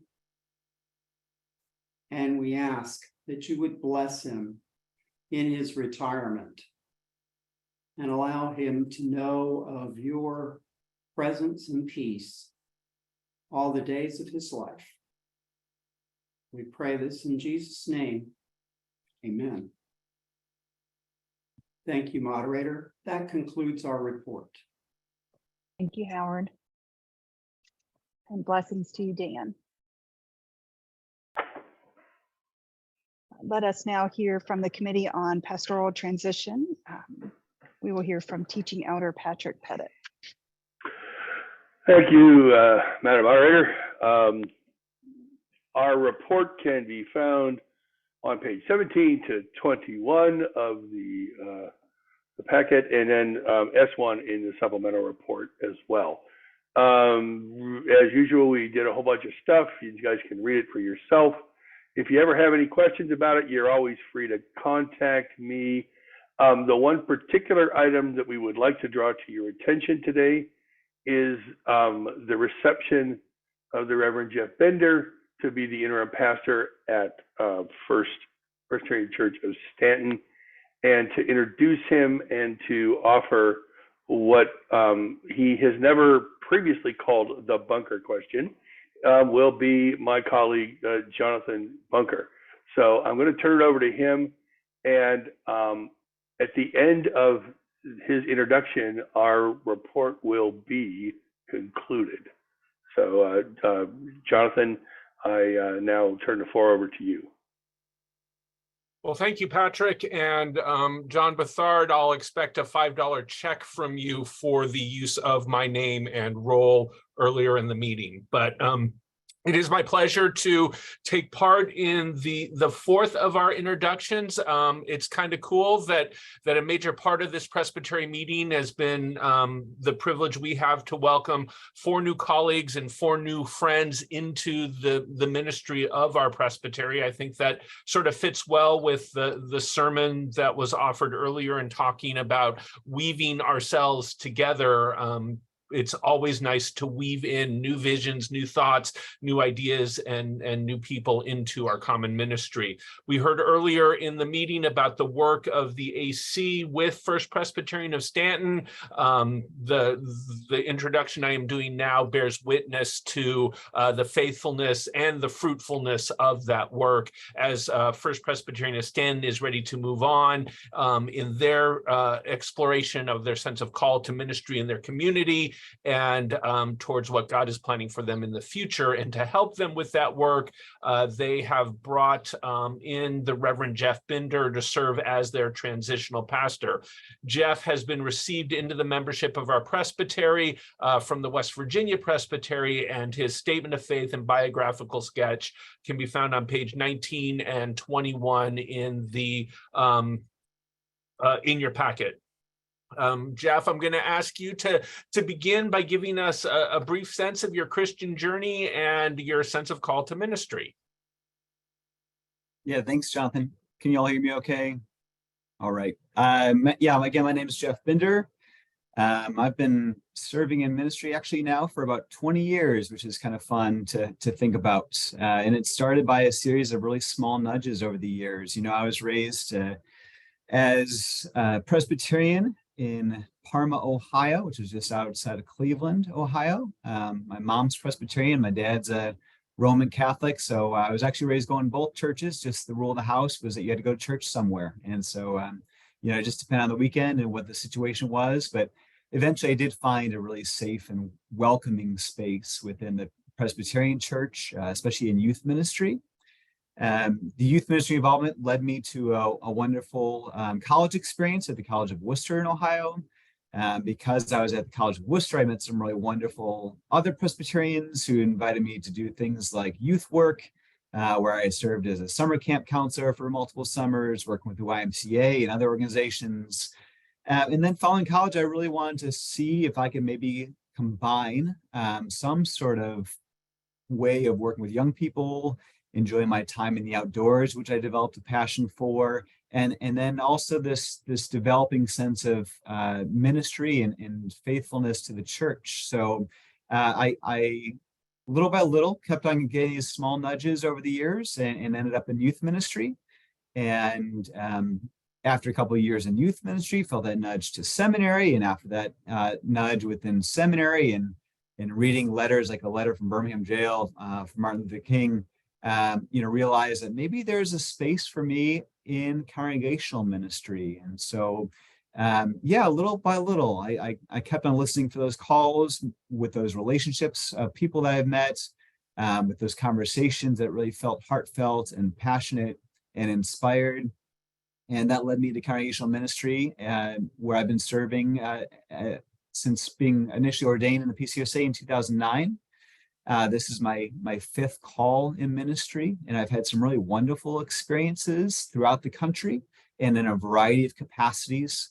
And so this call to Stanton has been yet another nudge, albeit adventurous and maybe sometimes illogical at times, but still faith-filled, and I'm excited to be here. Thank you for sharing that, Jeff. You've been contracted to serve as First Presbyterian of Stanton's transitional minister. It's something that you are studying as part of your continuing education in ministry.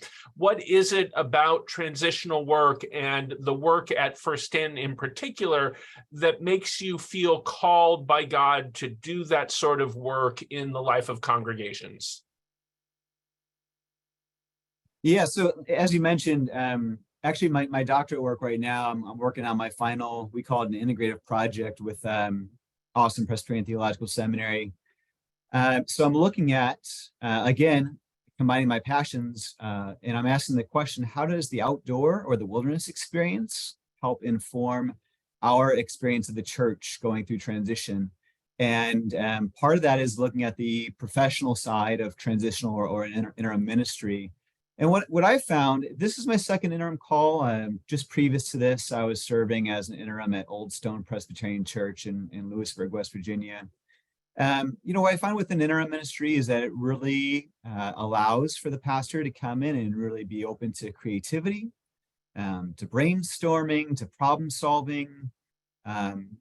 Also, I find a really life-giving perspective and maybe a posture of interim ministry is formally reinstilling that sense of differentiation, which is healthy for us as pastors, to be reminded of our temporal roles, of our opportunity in our positions to be within the system, but also not only identifying as part of the system. So, and also within interim ministry, I really find it to be a posture of empowerment for the congregation, for the members and those friends of the community, and ultimately of openness to how the Spirit is calling the church to move forward. So, that being said, First Presbyterian, as you all have heard over the last several months within the Presbyterian meetings, within the work of the AC, it has experienced quite a bit of conflict over the last couple of years.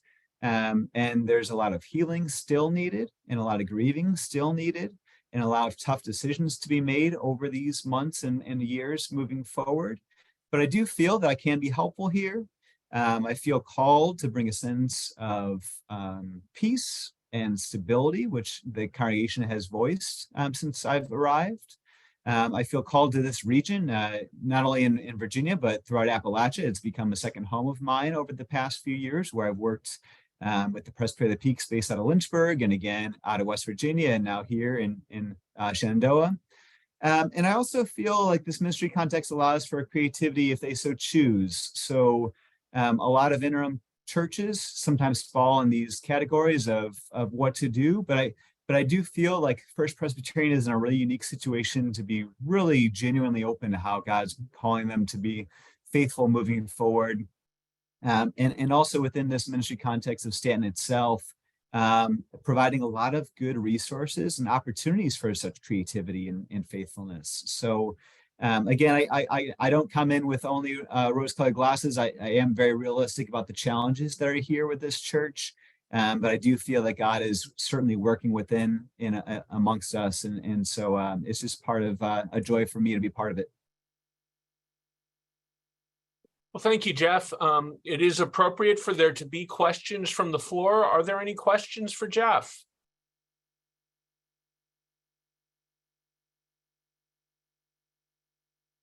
Well, seeing none, we welcome you, Jeff, and Madam Moderator, that concludes CPT's report.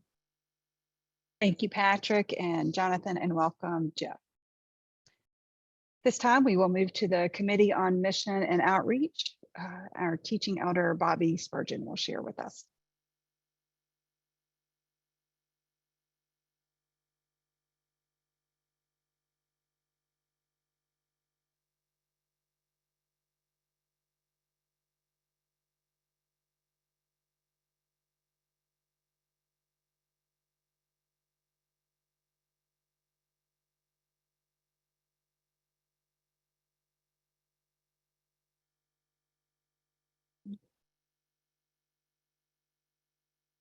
I'm not sure if Bobby is here, but I do know that Stan is going to be sharing about the Baja mission trip from the summer. Stan, would you like to share at this time? Thank you, April. I'm Stan Farthing. I'm the pastor of the Augusta Stone Presbyterian Church, and I'm delighted to be able to report about the Baja trip. As you may know, the Baja trip started in the Augusta Stone Church 20 years ago. My wife and I and our kids were able to participate 3 times in the past. And so I'm really delighted that the presbytery picked up the trip when the last pastor of Augusta Stone was not so enthusiastic about it. And I'm really delighted to be able to participate in the trip again this year, along with another couple from Augusta Stone, and renew Augusta Stone's participation in the trip. And since I have come back and have been talking about it pretty incessantly, several other folks at Augusta Stone have expressed interest in going next year as well. So I wouldn't be surprised if we have 8 or 10 folks from Augusta Stone next year. We do have a PowerPoint that I put together with just a fairly random bunch of pictures. And I'll talk some about those pictures as they go by. So if you would start that, Patrick, I would be most appreciative. We gather in San Diego in order to make it an easy trip for folks around here to do, because all the travel you have to plan is domestic. And then in San Diego, we meet with Youth with a Mission, and there are always a number of other folks from other areas. All the folks that you see in this picture in green shirts are from Idaho. And so we really enjoyed meeting with them. Here is where we're crossing the border into Mexico. It's so fascinating to be able to do what is effectively a third world mission experience. And all we have to plan is travel to and from San Diego. Here's the sign near the mission base in Vicente Guerrero, Baja California. Here is us at Papa Ruben's taco stand on Sunday evening when we arrive. And here is some of the delicious food that we ate there. The trip has had a relationship with Papa Ruben for years and years and years, and his family has taken over the restaurant after his death. The first person on the left there is not even from our presbytery. That's a person from Texas who learned about our trip and has joined us for several years in a row. Here we are gathered for morning worship and announcements. And here is a view into a house that folks are living in before we build them a house. They are quite frequently just built out of found materials. If you'll look closely, you can see that it's a dirt floor as well. So even though the houses that we're building them are not fancy, they're not houses like you and I live in here, they are such a tremendous improvement over the houses where they live now. This is Marina from the Olivet Church, who is a very faithful member, and you can see that she's involved in painting. Here's April's kids, River and Haven, as they start painting. The process now involves painting panels before they're put together, which makes it a lot easier. Here's one of the girls from the family for whom we built, helping to paint. The families always help a lot. This is a kid from the neighborhood. Folks from nearby come and help out as much as they can as well. And so it's a great opportunity to meet not only the family for whom we're building, you see the mother and another of her kids in this photograph, but folks from the neighborhood as well. In the first couple of days that we're there, there's always many different things going on, painting over here and cutting over here. And here's the concrete pad that we find when already on site when we get there. Here, I realized that's me. I didn't realize that until I looked hiding behind those shades. And BC Summerfield, who is one of the kids from Covenant who participated in the trip. Here is the arrival of the outhouse, prefabricated. Here is Ray Wade, one of the folks from Augusta Stone, helping to paint the outhouse after it got situated. The outhouse is prefabricated elsewhere and delivered on site so that the folks from the Presbytery don't have to build that. Here is a local kid whose family received a house about 12 or 15 years ago. And I think he is a great example of how folks benefit from the building of a house, which increases the stability of their situation. He is now in college and studying computer stuff. And additionally, he helps to build every year as well and is a very skilled carpenter also. One of the great things about the trip is the opportunity to build relationships with the families and the local folks. And so you can see how the kids are responding to the folks in our group as they try to build not just a house, but relationships as well. There's usually some candy to distribute. And you can see in this next picture how happy the candy makes the kids. The opportunity to build relationships, as I say, is at least as important as the opportunity to build a house. The mother in our family, Reina, needed new glasses. And so we were delighted to be able to help her get new glasses. I don't remember if she had lost them or broken them, but we were glad to help with that. When we get 3 of the walls built, we put them together and make a C shape, as you saw just then. And then as the 4th wall gets built, it gets added. And then we build the roof panels, and those are waiting there to be installed. One of the evenings, we get to participate in various outreach activities. And so some of our group went to the dump, as you saw in that photograph just then. There are folks who live in the dump and glean recyclable products out of there. And so just to be able to help them, even in a small way, is very significant. There's always enjoyable times in the van on the way to and from the work site. Here's your moderator and her husband, and I want you to know that his shirt says, "Education is important, fishing is importanter." Here's an opportunity to work with some of the local kids as well, doing art type things. They really enjoy that. And it was really nice to be able to use one of the wall panels for that purpose. Here is getting ready to put a roof panel on the roof. In the front there is Rhonda Ritchie, who has been one of the key people in the trip for many years, especially as Augusta Stone's participation waned. And so here we are again, getting ready to put a roof panel up. And here now the roof panels are up on top of the house. And so lots of folks are up there putting on tar paper and roofing materials to help keep the houses weather tight. You can see that on an unlevel lot, you must level a spot. And so there was the downhill side reinforced with tires. Here is a church where we visited on one evening, and they had a very enthusiastic and raucous and rock and roll worship service. Again, here's fun times in the van on the way to or from the work site. Here's the roofing materials getting ready to be spread out on top of the roof with some of the folks from our group.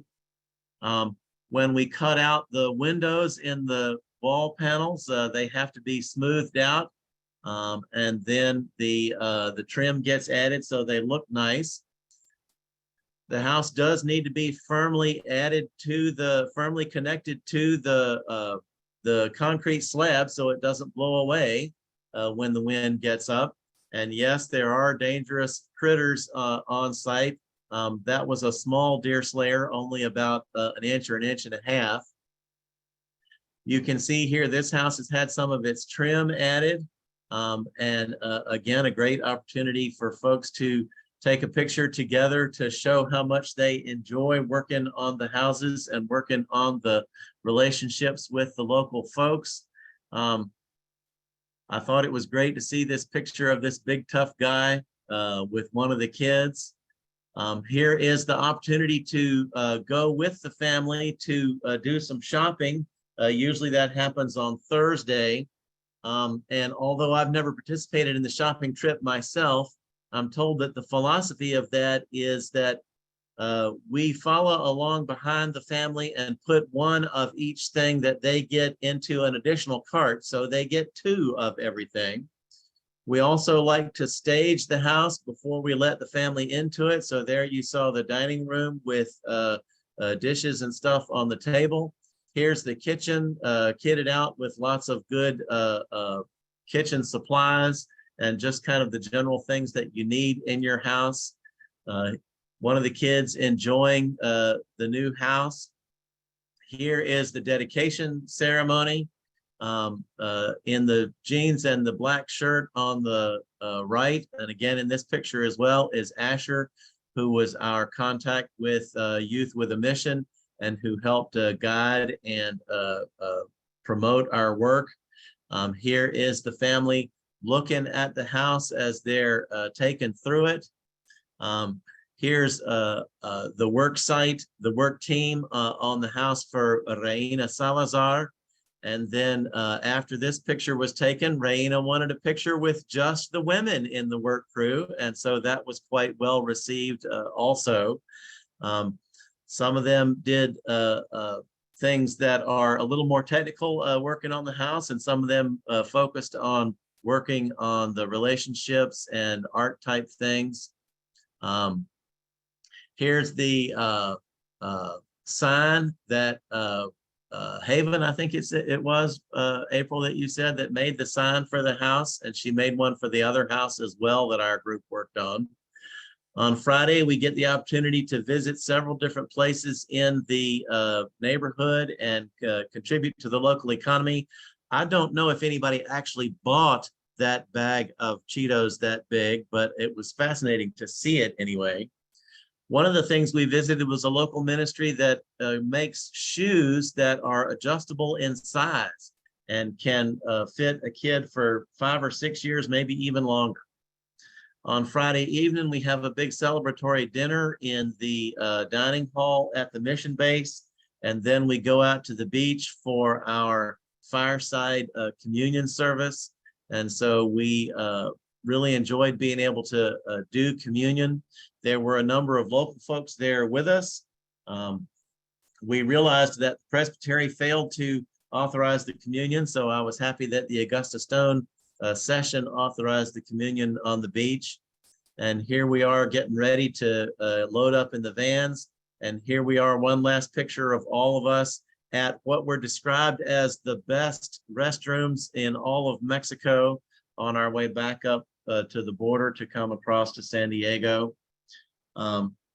I wrote to the folks at Augusta Stone in our newsletter. I hope that you've not had too much of my discussing the Baja trip. It was such an excellent experience that I have had almost no restraint in talking about it.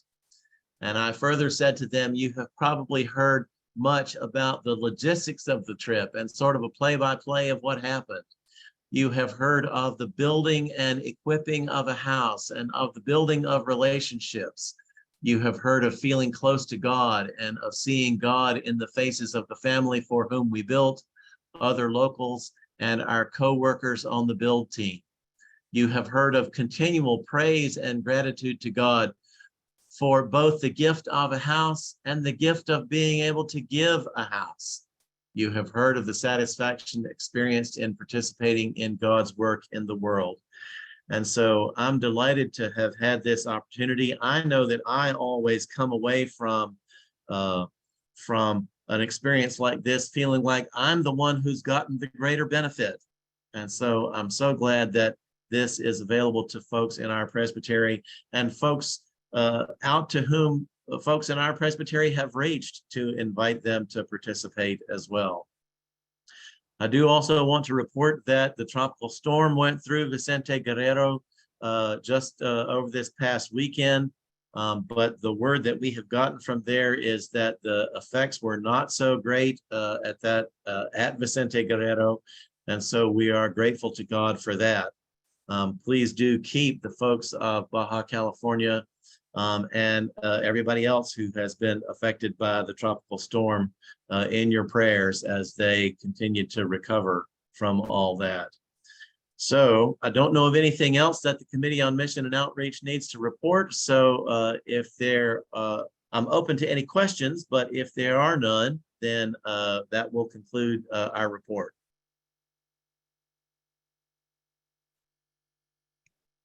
Seeing or hearing none, thank you so much, Stan, for sharing about the Baja mission trip. It was an honor and privilege to serve beside you in ministry. So often as colleagues, we get to meet together, but it's such a joy to be able to serve our brothers and sisters together in mission. Well, we have come to the anticipated adjournment. So is there a motion to adjourn with prayer? So moved. Is there a second? Yes, thank you. All those in favor, please click the yes button.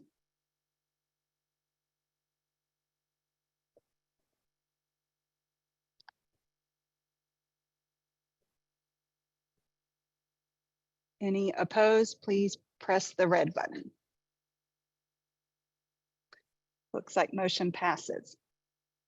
Let us pray with our eyes open as we view some photos and go to God in prayer. Let us pray. Gracious God, we give you thanks for your faithful presence among us in our business meeting together as the body of Christ. We seek your continued presence as we go about the business of the good work you have called us to. Good work like doing laundry, cooking dinner, or mowing lawns.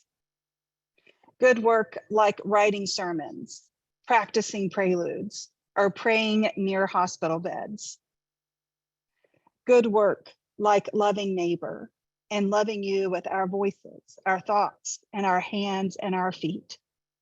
We are especially grateful for your love found within the body of Christ and how we can serve you in so many places, from sacred sanctuaries to rooftops in Baja California, Mexico. We are grateful for our new friends and colleagues in ministry, for Dwight, Brittany, Terry, and Jeff. And we ask that throughout this day, you would go with us as we serve you. We make this prayer in the name of the good and gracious name of Jesus Christ, our Lord. Amen. Our meeting is adjourned. Have a blessed day.